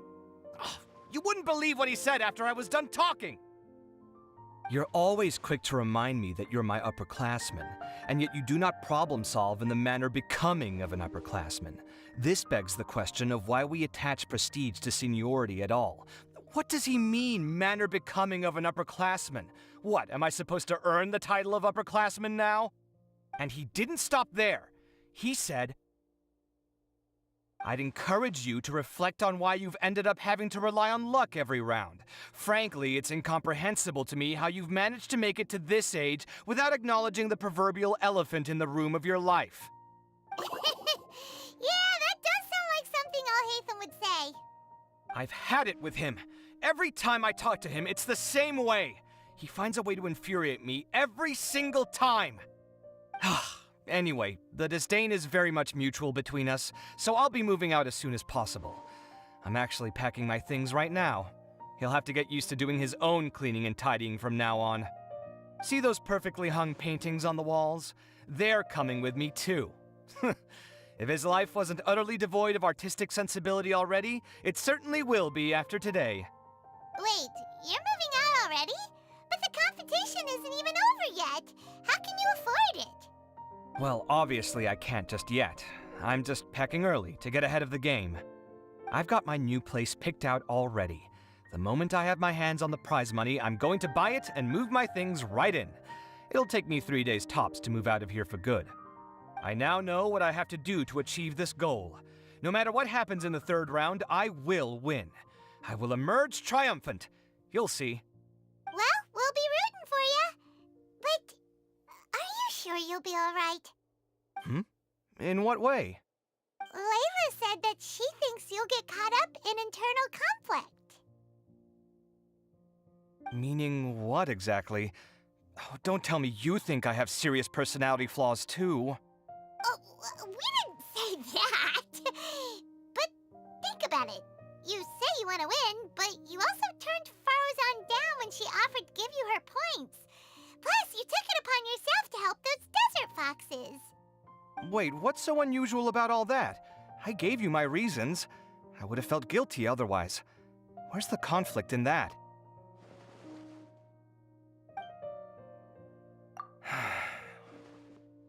Well, when you put it like that, yes, why indeed? It's a good question. I guess it's just in my nature. Plus, if I just did nothing, then there'd be no escaping the blame if something bad came of it later down the line. But thinking like that all the time must make your life so exhausting. Not to mention that by helping out, you put yourself at risk. Fainting in the middle of the desert, for example. Was that really worth it? It's complicated. Look, let's maybe leave this conversation for another time. What was it you needed Alhaitham's help with, anyway? Sachin? Huh. He did actually mention a Sachin recently. I remember he brought a few documents home that day. He was thinking out loud as he looked through them, making some notes and doodling as he went. He even suggested that I should take a look, but I didn't. Give me a moment. Let me go find them.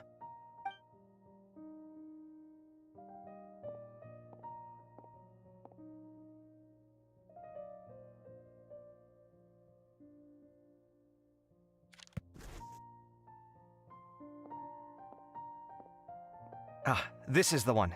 Here, take it.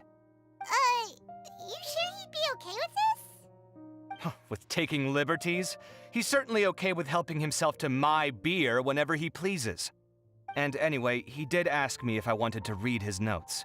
I didn't see the point at the time, so he just left them on the side. He doesn't leave documents lying around unless he's okay with other people reading them. It's fine, I promise. Cool, if you say so. Okay, let's see what he's got on Sachin. Did he leave these notes there on purpose?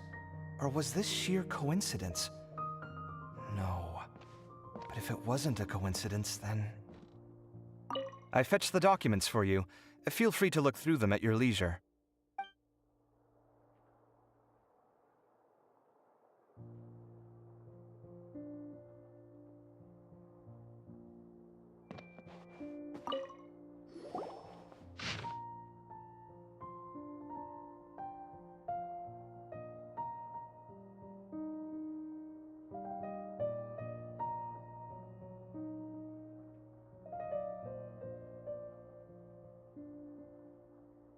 That was a lot of information. Paimon's getting a headache. So, to sum up, Sachin put the Academia in charge of managing his estate and went off to do research, right? He even said that if he really liked one of the contestants, he wouldn't just give them a reward, but his entire estate as well. Oh, that must be worth heaps and heaps of mora. What? Are you serious? All of Sachin's wealth, that's more than I could spend in a lifetime, surely. Heck, if I got chosen, I'd be able to pay off all my debts, then buy a new place, and still have cash to burn. I could build another Palace of Alcazar's Array, except this time, I'd make it 10 times bigger. Oh, then there's that new project in Port Ormos, of course. The bridge renovation. To do it properly would take upwards of... Hey, snap out of it! You're getting way ahead of yourself there, mister. You're right. First, I need to focus on winning and moving out of this place. Huh? Wait a moment. There's a loose slip of paper tucked in between these pages. Did Alhaitham write this? It looks like he was jotting ideas down as he was thinking things over. Let's see. Two phrases have been circled. Sachin, dead or alive, unknown. And diadem of knowledge. Some of this stuff is just plain incomprehensible. Is this written in some other language? Let me see. Huh. I recognize this script. Give me a second. Lofty ideals may provide no defense at all against nihilism, but perhaps little decisions can. That's a rough translation anyway. I can't guarantee it's 100% accurate. There's another smaller line of text underneath. Why would he bring that up? Wow, it's so cool that you can actually read this script! We worked together on a project once when we were students. The title was Decoding the Runes and Architectural Philosophy of the Ruins of King Deshret's Civilization. I had to familiarize myself a little with this script at the time. Oh, interesting. So, any idea what Alhaitham meant by all this? Who knows? The way his mind works is one of the great mysteries of the world. Fair enough. Well, guess we've learned all we can here. Yeah, he better catch those crooks. But until then, let's just head out for a stroll.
Ah, you're here.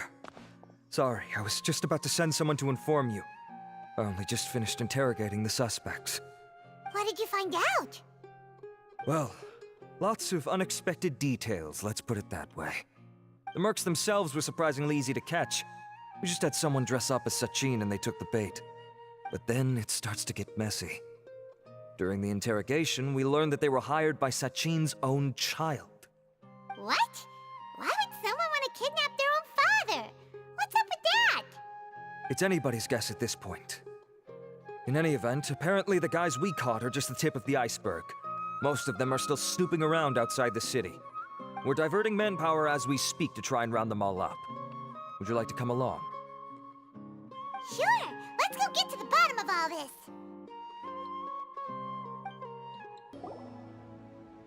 Boss, we got more company.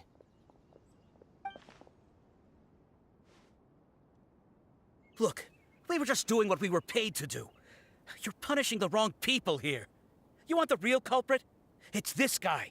He hired us to kidnap Sachin. What happened? Who beat you all up? Wait, you mean you aren't with them? With who? Who did this?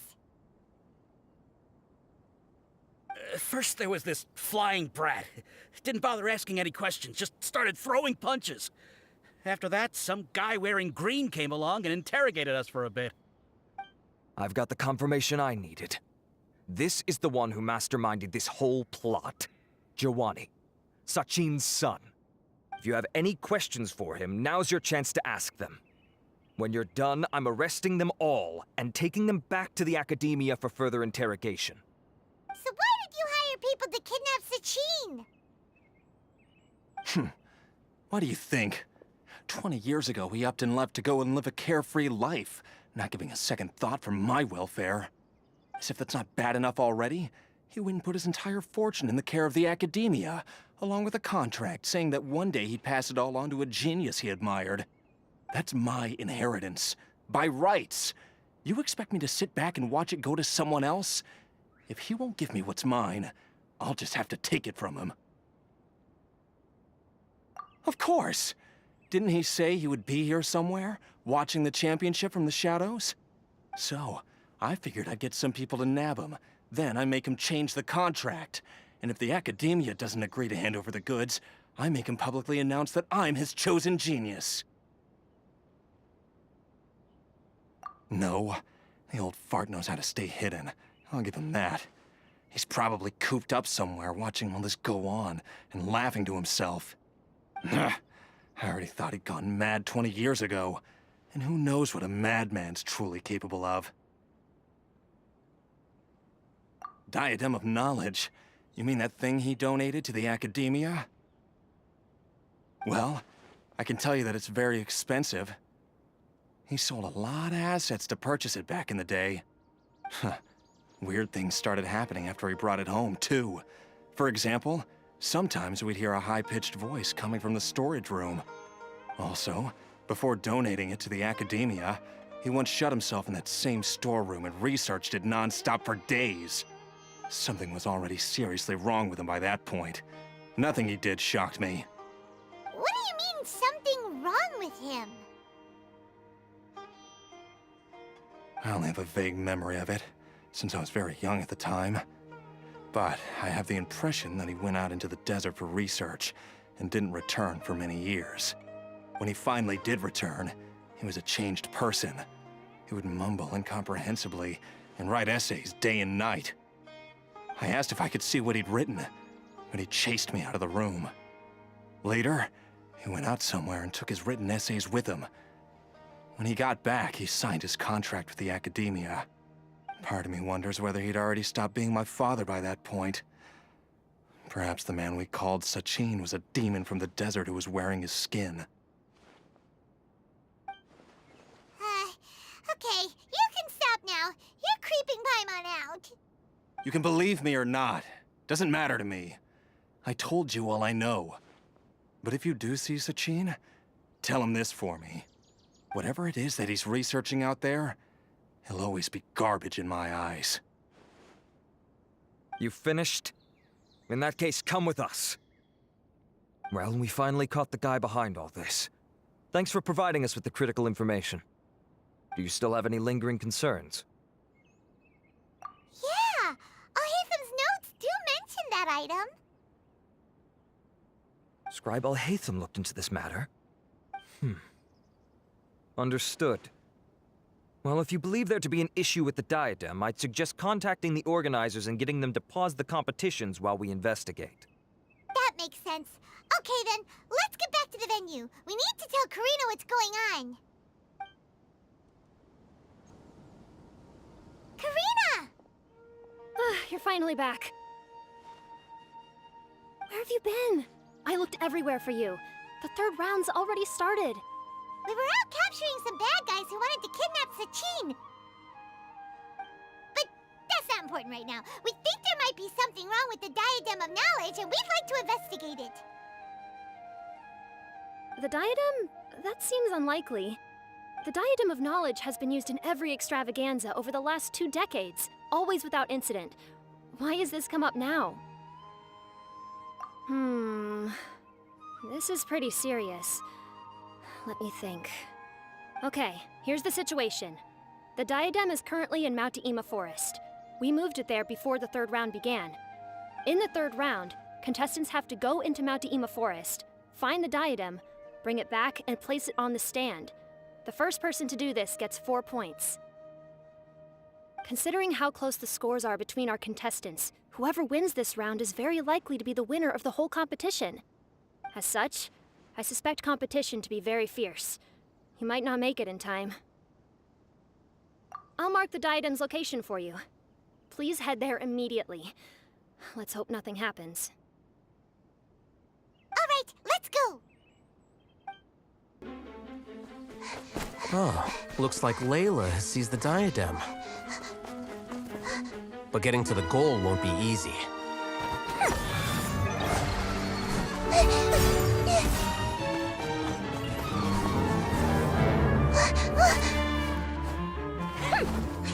That guy enters the fray.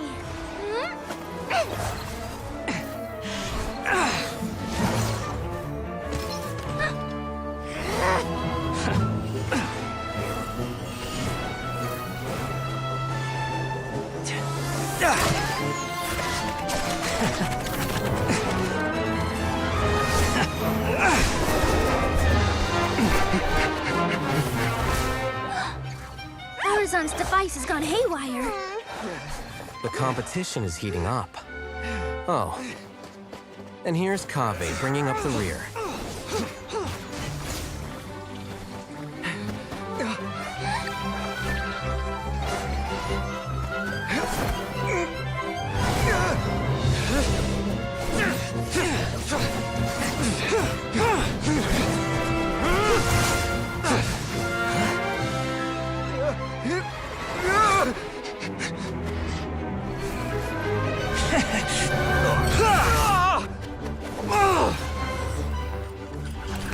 It's Kaveh's toolbox!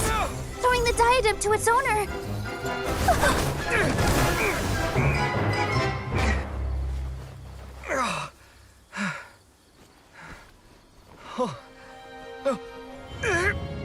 Yes, that's right. Put the diadem in place, and you shall gain all you desire. Who are you? I need you to get out of my head! I am confident that you will not disappoint me.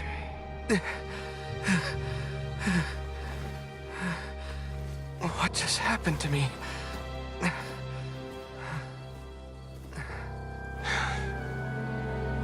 Something's wrong.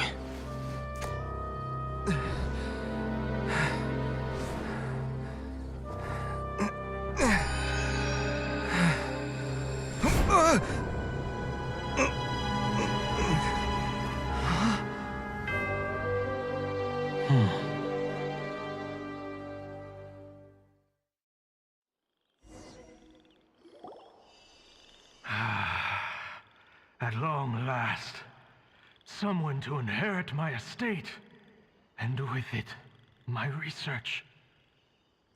Come, Kaveh. Come to me, my child. How do you know my name? Who are you? I am Sachin. Well, to be precise, I am but a fragment of Sachin's mind. Fate is a curious thing. Seeing you reminds me of another I once met. But you are made of sterner stuff than he, more cognizant of the trials and tribulations of this world. It is you who are worthy to inherit all that I once owned.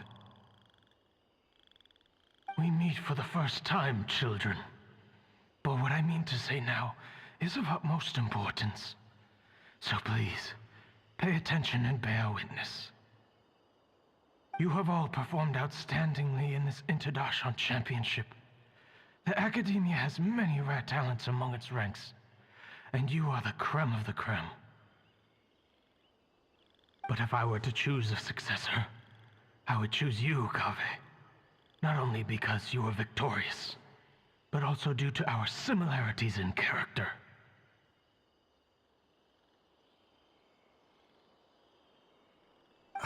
Me?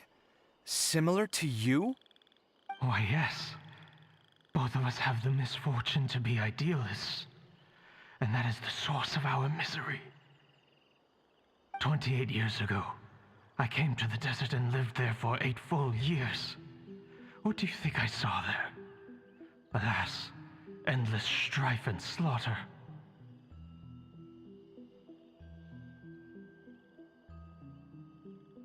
Conflict over water sources, robbing of merchant caravans, exploitation of the people relentlessly, day after day.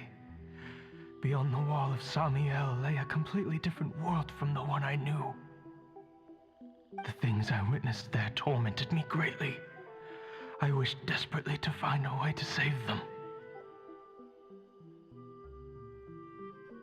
So, did you find a way? As a Vahumana scholar, I tried to use Vahumana knowledge to find the answer. I researched history and anthropology, performed countless experiments on human nature, and even sought out the scholars living deep in the desert who called themselves the Lost Darshan. But in the end, I found that the answer I sought simply did not exist. It was not possible to simply assign blame for these transgressions to any one party, for the sins are carved into humanity's very nature. Our nature begets conflict, and conflict begets destruction. This is the inexorable truth. The aim of my research was to draw lessons from history. But what I discovered was that history offers no such guidance. Things can only ever go from bad to worse. After this realization, I could no longer see the meaning in anything that I had ever learned. Consumed by an overwhelming sense of emptiness, I could no longer bear to face life. And so, I decided to bring my life to an end. But before I went through with it, a strange twist of fate led me to come into the possession of this diadem, which has the ability to preserve part of one's consciousness. Into it, I placed my experiences before requesting that the Academia manage my estate. As I thought, the contract you signed with the Academia was in essence your will. But if you'd given up hope on this world, why did you feel the need to do this? I mentioned that I had performed a great many experiments concerning human nature. You may regard this as the very last experiment of them all. The Academia has no shortage of genius talents, nurturing the brightest minds of every generation. And so, with a handsome reward to draw out the worthiest of individuals, my hope was that one day, I would find one who could untangle the mystery of human nature once and for all, and help to move the world onto a better path. I see. So you desired a successor who was not only a genius, but who also understood the suffering of ordinary people. Such a person would have a clearer understanding of humanity, society, and the world. Huh? But did you ever consider that wealth numbs the human heart to the pain in the world? Even an idealist may be incapable of following through on your wishes after inheriting your wealth. You are highly intelligent, yet you are not the sort of person who would understand my line of thinking. To me, this is also part of the experiment, part of my investigation into human nature. Whether my successor suffers as a consequence of my research, or succumbs to an indulgence in pleasure-seeking, my research will have progressed. I grieve the fundamental sickness of the world. I regret the unbearable weight of its history. And I lament the research that I failed to complete. And this, Kaveh, my dear child, is why you will be of great utility to me. You're absolutely certain that you want to give me everything you owned? For me to do with as I please? I have faith in what I see in you. Now wear the diadem, Kaveh, and complete the journey that I could not.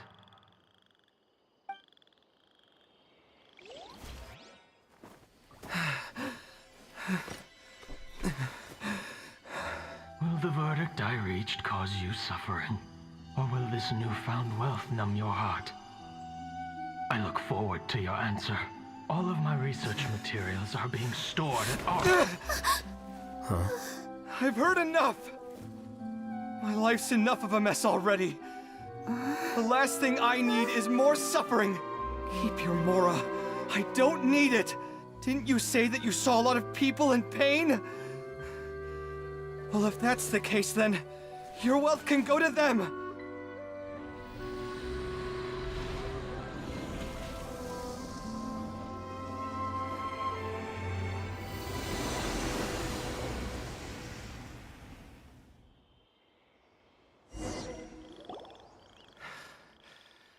I guess that'll be the end of that.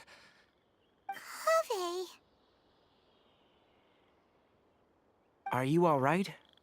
Any physical discomfort? I'm fine. Thanks, Tainari. Don't worry about me. Don't push yourself too hard. Kaveh. Kaveh may have broken the diadem, but he successfully completed the task prior to that. According to the rules, this makes him the victor of round 3. Points-wise, this also makes him the winner of the Inter-Darshan Championship. As the champion and Sachin's personally designated successor, Kaveh has obtained the rights to inherit the entirety of his estate. For the avoidance of doubt, can you confirm that it is your intention to donate all of Sachin's wealth? Like I said, he thought that the world is a bad place. Well then, let's use what he left behind to change it for the better. Rejecting the world will achieve nothing. He and I, we're not the same. All right. As the scribe, I will make a record of this incident on file. The sages will contact you in person for details on how exactly Sachin's estate is to be used. That sounds fine. I don't know if his research findings were right, nor would I know how to finish his research for him. But what I do know is that by ending this here, no contestants will have to suffer. We won't be the last. There will be more championships to come, and countless future scholars will follow in our footsteps. Sachin's words can only cause pain, but not anymore. No one else has to hear them now. We're all scholars here. I know full well that shutting down his views like this is autocratic and arrogant. Fine by me. I'll bear that responsibility. It's the least I can do. And, well, it's the only thing I can do. Well said. What you've expressed is a sense of justice and idealism that many aspire to, but few dare follow through with. I say this despite the fact that, in my view, it's quite ridiculous. You have long been aware of what your flaws are, but your pride alone prevents you from admitting it. Nevertheless, your perspective is well suited to appearing in a victory speech. Contestant Kaveh, on behalf of the organizing committee, it is my honor to congratulate you on your victory. What? Please. I don't need your insincere praise. Anyway, this isn't the time or place for debates. Keep your commentary focused on the competition, not my views. Congratulations, Kaveh. Also, you'll need to prepare for the award ceremony. Thank you all for your excellent performance. And that brings this year's Interdarshan Championship to a close.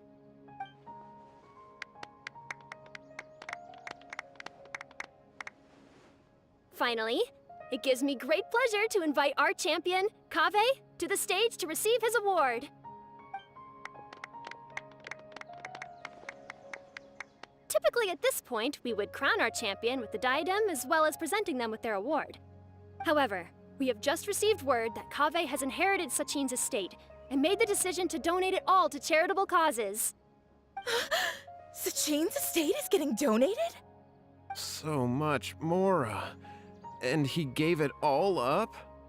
Kaveh's generosity will give many struggling families the chance to change their lives for the better.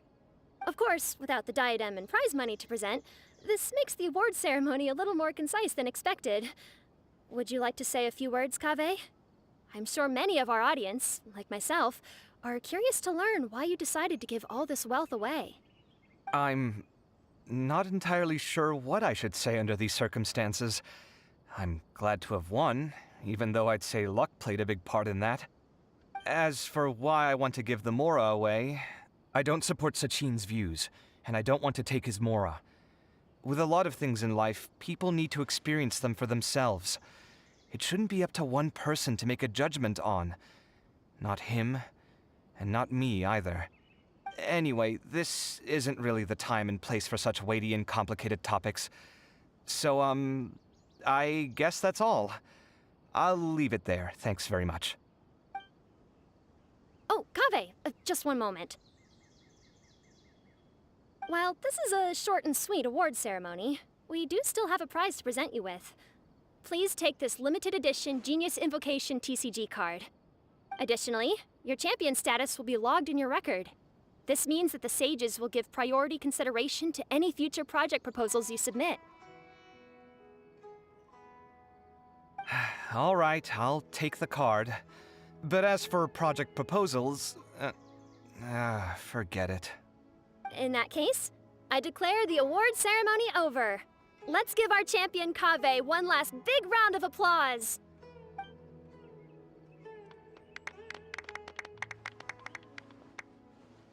I still don't really get it.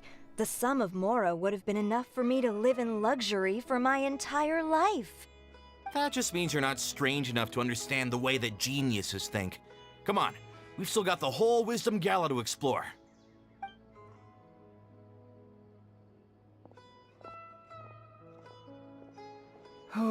Glad that's over. I think I'm quite good at giving speeches, but this one was just so tiring. Do you mean that you're still exhausted from the competition? Honestly, you don't look happy at all, but whatever else happened, you're the champion, you know? Don't you think you should be proud of that? I suppose. Oh, wait. Sino said he wanted the card, didn't he? And now I have it, right here. So you're gonna give it to him? But if it's a rare one, you should be able to make a tidy sum of more off it. Why would I do that? It's of no use to me whatsoever. I may as well just give it to him. Could you pass it on to him for me when you next see him? Whoa! This is a super big deal. You should do it yourself. Come on, let's go find Sino.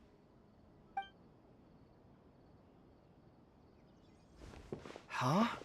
But I was gonna rest for a while longer. Hey, stop pulling my hair! What you looking at, Sino? I'm still thinking about the Sachin issue. What brings you here? Well, they gave me this limited edition Genius Invocation card, and I figured you'd have more use for it than I.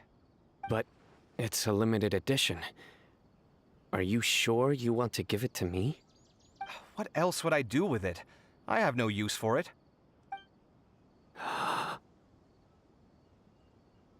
But it's limited edition. Kaveh, are you in trouble? You don't have to do all this. Just tell me what's wrong and I will help. Oh, that's not what I meant at all. Yes, I have all sorts of problems, but that has absolutely nothing to do with this card. I'll figure my own issues out by myself. All right. In that case, I accept your generosity. But now that I realize that you have no concept of its value, I cannot simply take it from you. How about this? I shall buy it from you at a fair price. Namely, the price that the previous limited edition card sold for. Oh, come on. It's just one card. How much could it really be worth? 1 million more at the very least. Huh? How much? 1 million more? If you feel that's too low, I can go a little higher. 1 million mora for a card? But you already have a whole bunch of these, shiny ones, don't you? I saw your deck last time we played. Not every card is this valuable, and some cards are exquisitely designed, but not rare. Huh. Well, I guess they must pay you plenty to be General Mahamatra if you're splashing out on things like this. But really, it's fine. I'd feel bad taking mora from a friend. Don't feel bad. I save a lot. I can spare the mora for this card. You don't spend all your savings on your hobbies, do you? You should watch that, you know.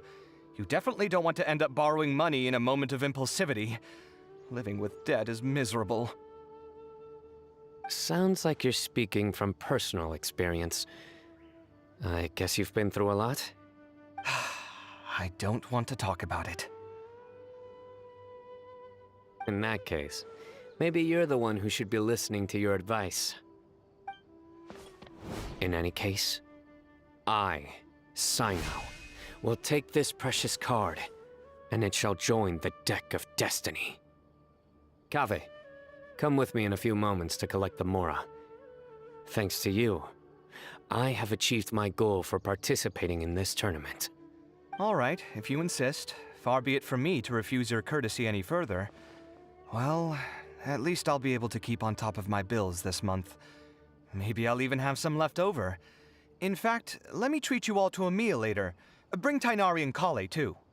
Well, this is what they call all's well that ends well. Paimon wonders how the other contestants are doing. Let's go check in with them, shall we? Since we're guest commentators and all. I'm telling you, you can't go wrong taking advice from me on what to wear. Back in the day, my fashion style was considered cutting edge by everyone in the academia. Really? Well, then, sure, Madame Farzan. Maybe you could pick out a few fashionable outfits for us. Farzan, Nilu! Even Dia and Candace are here! What are you all up to? Candace and I bumped into these two while we were strolling through the streets. Madame Farzan here's pretty friendly. When she heard that we were buying clothes, she decided to give us some help. I don't really see anything I'm familiar with. Never mind. We can purchase some textiles and make the clothes ourselves. Let's go with the plain fabric as our base, and embroider red and pink flowers on. Oh, and some green leaves. Oh, wait a sec. You sure that's the latest style? That sounds a lot like what the older folks back home would wear. Don't worry. This style is a timeless classic. No thanks. This is actually sounding pretty weird. Wait. Madame Farzan's right. That style is a classic, and used to be mainstream fashion. But these days, there's some other options too. If you don't mind, how about I pick some clothes out for everyone? It's not often that we get to meet up, especially since Candace rarely makes it to Sumeru City. Also, I know a few places where I can get a great bargain. Sure. I'm happy to leave it to you. I'll come with you to have a look. One always has to keep on top of what the youth of today are into. Madame Farazan? Come quick! She's over here! Who are you? We're new in the academia. We saw all the amazing things you did during the competition. Do you have any classes we could sign up for? Ahem. Of course I do. And you're both very welcome to join. That's great! We can't wait. What's your area of research? Precision mechanics? I'm from Haravatat. Huh? But you seem like an expert in machines. Wait, sorry. I remember now. You were representing the Haravatat Darshan in the championship. Oh, their classes are so boring, though. I'm sorry, ma'am. Let me know if you run any other classes in the future. I'll be there. I knew it. What about you? Aren't you going to leave with your friend? I think you're amazing, Madame Farazan, and I'd like to learn from you for a while, if possible. I can take the class you're teaching as an option, even though cross-Darshan lessons might be a little tough to arrange. But I look forward to learning from you. I see. You're a good egg, child.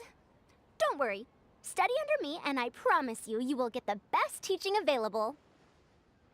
Thank you so much, ma'am. Well, I won't disturb you any further. See you in class.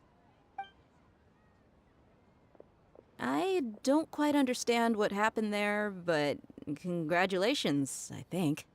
Traveler, Paimon, would you two like to come and pick out some clothes? Sorry, we can't. We've got a meal with Kaveh later, and we have to check in with all the other contestants before then. Oh, by the way, have any of you seen Hat Guy or Layla? I don't know where Hat Guy went. We just saw Layla not too long ago, though. But she was hanging out with some other Ratahoa students, so we didn't get a chance to speak with her. Are you gonna go and see what she's up to? Ratahoa students? They must be the ones who voted for her to enter the competition, right? Oh, she didn't end up winning, so Paimon wonders how they feel about that.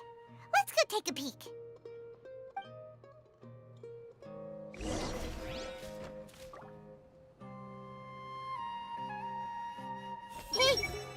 I think I might need some more practice if I wanted to embroider my own complex designs. Although, I'm no beginner with a needle and thread. More like upper end of intermediate? These clothes all seem a bit too flimsy. Is there anything sturdier? Mia and Candace are both pretty tall. That means they have a lot of options when it comes to clothes. The classics are the best. Period.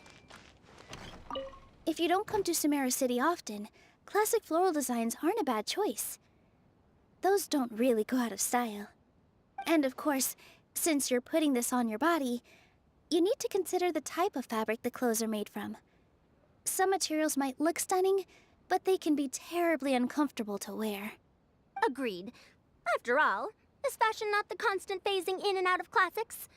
In that sense, you could always consider the style I suggested too. Wait, sorry, ma'am, but I think it could be quite a while before the style you recommended comes back into fashion. I actually think the style recommended by Madame Farazan is quite beautiful. Isn't it just? You have a discerning eye, my dear. I'm sorry, everyone. I could have done better in the third round. Oh, stop it! If you're going to beat yourself up after doing as well as you did, how bad does that make us look, huh? Heck, it's not like any of us had the guts to enter the championship. I didn't see the whole thing, but you were the only contestant who scored points in both the first 2 rounds, right? And I heard that you actually found the diadem first in round 3. You came so close to winning the competition. Aw, I just got lucky, I think. That can't be true. You had some really stiff competition out there. The renowned Tainari from Amorta, even Sino the General Mahamatra was there. You're amazing, all of you. Getting points off them is a huge achievement. The way I see it, people aren't exaggerating one bit with the nicknames they give you. You are a genuine genius. Aw, thanks a lot. But I really don't think I qualify as a genius. In the second round, for instance, I dozed off and somehow found myself beside the device when I came to. Ah, come on, don't be so hard on yourself. We've decided we're taking you out to celebrate, and that's final. Let's go. Cheer up, Layla. The rest of today's all about you. Looks like things are going well for Layla. This is great! We haven't seen Hat Guy since the end of the competition. Oh well, it's almost mealtime. We'd better go meet up with Kaveh and Sino now.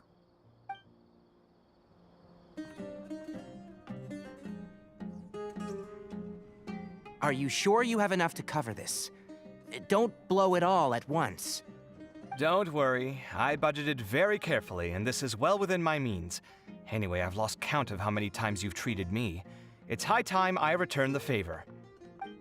Oh, Traveler, Paimon, over here!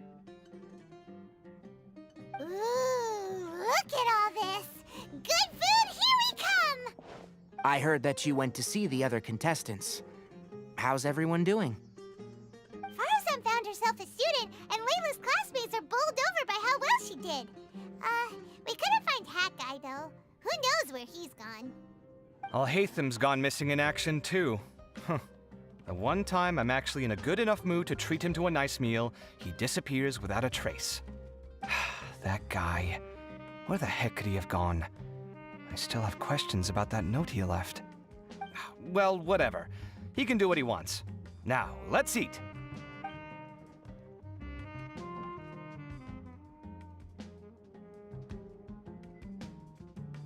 You shocked me a little when you hurled the diadem to the ground. On further reflection, of course, it made sense, but at the time I was expecting at least some amount of deliberation. Sachin's voice started talking to me inside my head from the moment I picked it up. I could feel his emotions, too. It was a mix of despair and horror swirling around inside my mind. He bombarded me with his ideas relentlessly, like he was trying to brainwash me. It gave me a splitting headache that only got worse as he went on. Like I was saying at the time, his views are not necessarily completely without value. But if all his research does is lead to misfortune, then we're probably better off without it. If his forbidden research were to spread in a harmful form and cause people to suffer, the Matra would step in and ban it. I think you did the right thing. I suppose another way to approach it would have been to claim that you agreed to inherit his research, but give up the research as soon as you've inherited the wealth. But that wouldn't have been your style. I won't comment on his theories or experiments, but I don't believe that he was careless in his choice of candidate. He chose you. That means he knew what he was doing. Perhaps. I just think that if you accept someone else's things, you should honor their wishes. That's a good thing. It means that you have integrity. Thank you, oh my god, thank you. See, you get me, Kale. It's a good thing Alhaitham isn't here right now. He'd be quick to explain why you're wrong. Seems like you always include him in the conversation, even when he isn't here. Yep, no dinner with Kaveh is complete without a few words about Alhaitham.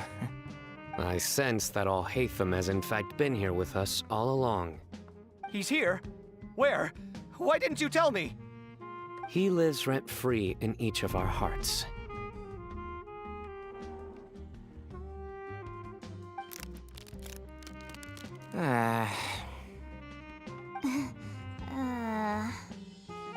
That was horrifying. It literally sent chills down my spine. Good thing you didn't say that before we started eating. That would have killed the mood in a heartbeat. All right, enough about Alhaitham. Tainari, did you achieve what you wanted out of the championship? I did, in the first round, in fact. Word of mouth proved very effective. I spoke to a handful of people, they told their friends, and so on. Now, a record number of people have signed up to attend the next lecture. Oh, are you free next month? You should come along, maybe even say a few words. About what? I don't know the first thing about anything Amorta-related. Just play to your strengths. For instance, you could talk about the distinguishing features of rainforest architecture, or ask everyone not to chop down too many trees the next time they're building a house. Oh, well, that's no problem. Sure, I'll make time. Has everyone had enough to eat? I can order more if anyone's still hungry. I'm full. Thanks. Paimon's super full, too. If only we could eat like this every day. Yeah, we should do this more often.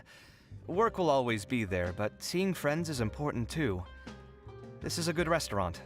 Let's definitely come here again. Sounds good. We should pick a few other places as backup options, though. There are other good places around here, too? Oh, and don't forget to invite us if you go. There's nothing we love more than good food. I wonder when Kaveh will be able to pay off his debts. I wish him the best of luck. It's been so nice not having to study these last few days. I hope I don't fall behind. Wait. Uh-oh. I've completely forgotten where I was up to. With this limited edition card in my deck, I have reached peak connection with my cards. This is my most worthwhile purchase in quite some time. This was some pretty successful ordering today. Not a dish wasted. Oh, I almost forgot. I should order a couple of extra things to take back home. Well, it looks like this Inter-Darshan Championship's a wrap. All that stuff with Sachin and the diadem got sorted too. Have you still got anything else on your mind? Oh, right! Yeah, Sachin said that he placed his research materials at somewhere beginning with... but Kaveh smashed the diadem of knowledge before he could finish! It might be dangerous if someone finds his old research stash, right? Where do you think it could be? Holy smokes, you're right! He said he spent all the time researching in the desert, didn't he? So it's very possible that that's where he'd leave all his notes. All right then, let's head off to Aru Village and try our luck.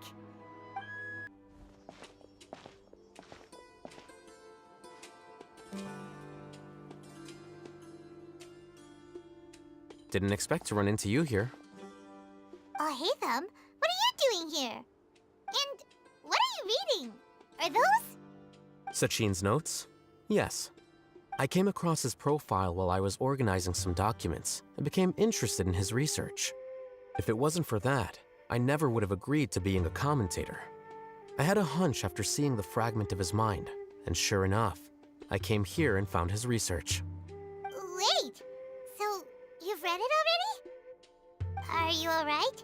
How do you feel? I think you may have misunderstood something.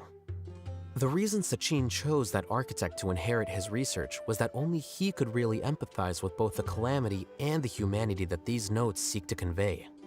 Only one who resonates with these sentiments would suffer and begin to think of history as bleak, the present as perplexing, and the future as pessimistic. Empathy is a double-edged sword. Clearly, I am not the same sort of person as Sachin was. Empaths have many friends, and their wide social circle comes with certain societal advantages. But this also makes it hard for them to achieve their goals. Why's that? All important things in life involve other people. As such, it's extremely difficult to live a life that causes no harm whatsoever to others. If you really want to achieve your goals, you have to be prepared to make enemies along the way. Not everyone can deal with that reality. And that reality is like the material here. Objective, heavy, negative. But, at the end of the day, for all these experiment results and conclusions, it's just one person's perspective, Sachin's. So, what are your thoughts now that you've read it? As a scholar, Sachin was without a doubt a genius. He laid the blame for the darkness in the world squarely on humanity, experimented extensively with reliable results, and drew logical conclusions. In that sense, one might say his views were correct. So, people are bad? And things can only ever get worse? All of that's true? That is not a question for me to answer. Someone else will arrive shortly. You can ask them instead. All I will say is that the world is not built on correctness alone. Sometimes, being correct means nothing at all. Lofty ideals may provide no defense at all against nihilism, but perhaps little decisions can. By their own choice, the idealist seeks to bring happiness to all while denying themselves the same. Thus, they shall never reach even the borders of truth until they wipe away the ignorance that blinds them. I've never been able to agree with certain philosophies. Even Sachin himself struggled to comprehend the notion of sacrificing oneself for the greater good. But sadly, all viewpoints will find their supporters, and the way we see the world largely decides our fates. All right then, I got what I came for. These research materials are yours to look after. I'll be off. Wait, so you came here just to read this stuff? You missed out on a big get-together, you know. Get-together? Ah, yes, that makes sense. This is a good opportunity for that sort of thing.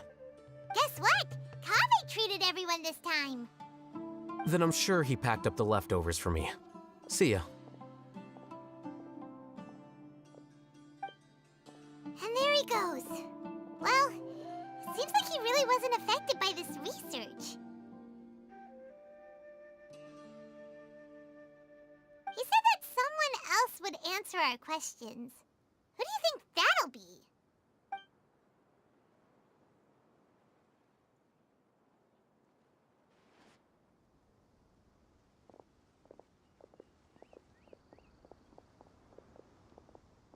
Traveler, Paimon, you're already here. Nihira! Oh, and that guy. Wait, so you asked him to take part in the championship? Yes, it was me. Are you surprised? Did you know that there was something wrong with the diadem from the start? And if so, why didn't you switch it out for another one? Because Sachin's research is not mistaken. He spent his entire life researching this topic, and these materials are a result of that. These are the crystallization of his wisdom. Yes, I was worried that the material might cause some disruption, but I didn't want to wipe away all his hard work searching for the truth. So instead, I had Hat Guy here help me keep an eye on things. Seriously? I think you can stop calling me that now. Why? Don't you like it? Well, anyway, if Sachin's chosen successor hadn't been able to handle his research, or if it had brought pain to more people, he would have intervened at a suitable moment. And after all that, the person Sachin chose turned his nose up at his life's work. Pretty hilarious. I was also hoping that this could be an opportunity for you to learn how to interact with people normally. But it looks like that didn't work out. That wasn't necessary. I'm still paying you back for your help. And the last thing I need is more reasons to be indebted to you. Nita, what did you mean by Sachin's research is not mistaken? Does that mean that you approve of his research? Put it this way instead. Truth to me is like a shroom boar. Some people only see the mushroom on the shroom boar's back, and they conclude that the shroom boar is a mushroom. Others see only the shroom boar's body, and they declare that the shroom boar is a boar. Still others look deeper inside, and determine that the shroom boar is meat. These conclusions are all correct in their own way, but none of them objectively describe the shroom boar. Paimon kinda gets it, but also not really. The world is the same way. No one, not even I included, can understand it in its entirety. All of us are somewhere on the path toward truth. Within the confines of our limited knowledge, some may blindly believe in the beauty of this world, and others may focus only on its evils. In truth, the most important thing isn't what state the world is in now, but what people hope it will become. But of course, I don't mean that as a criticism or a call to action. Ultimately, my duty as the God of Wisdom is to guide every form of wisdom to a place where it can find its purpose. That was a long speech. So what are you actually going to do with these research materials? Because Kaveh, as the successor of this research, does not wish to see these ideas disseminated, I will seal it up. But even though Sachin's research could be considered negative wisdom, it is still a building block of the truth. If someone wishes to follow in his footsteps in the future, I will not stop them. I also look forward to the day that a member of the Vahumana Darshan can not only comprehend his theories, but also find a way out from the despair as well. Vahumana doesn't have that kind of talent. Wait, you're not intending to keep me in Vahumana long term, are you? I don't remember signing up to become a scholar. Don't you think I'm useful enough to you as a prisoner? Oh boy, here we go again. You think so? Well, to that, I would say that in Sumeru, even prisoners have a right to an education. I hope that your studies in Vahumana will help you deal with your own fate and learn how best to settle old debts from your past. I will review your final thesis myself. I'm expecting great things from you, Mr. Hat Guy.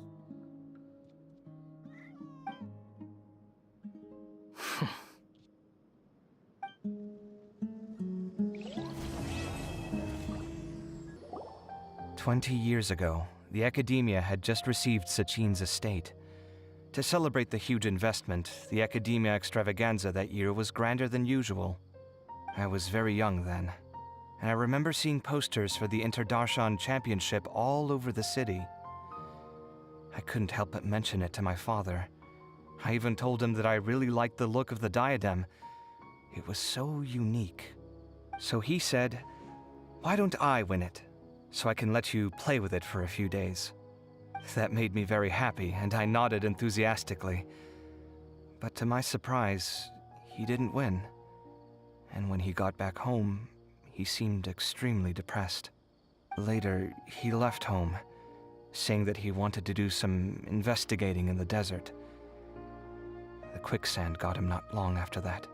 For many years, I couldn't face up to it at all. If I just kept my mouth shut, maybe none of it would have ever happened.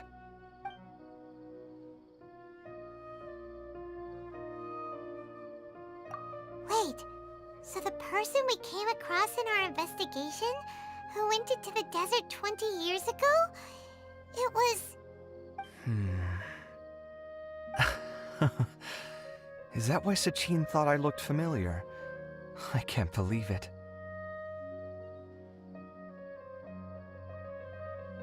My father was always too kind for his own good.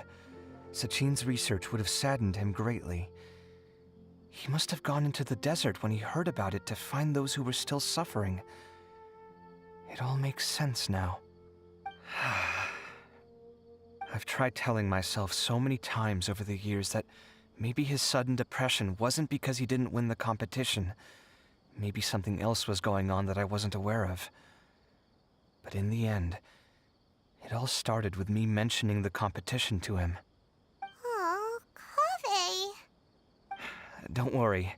I destroyed the diadem. There will never be another tragedy like this again. Never again.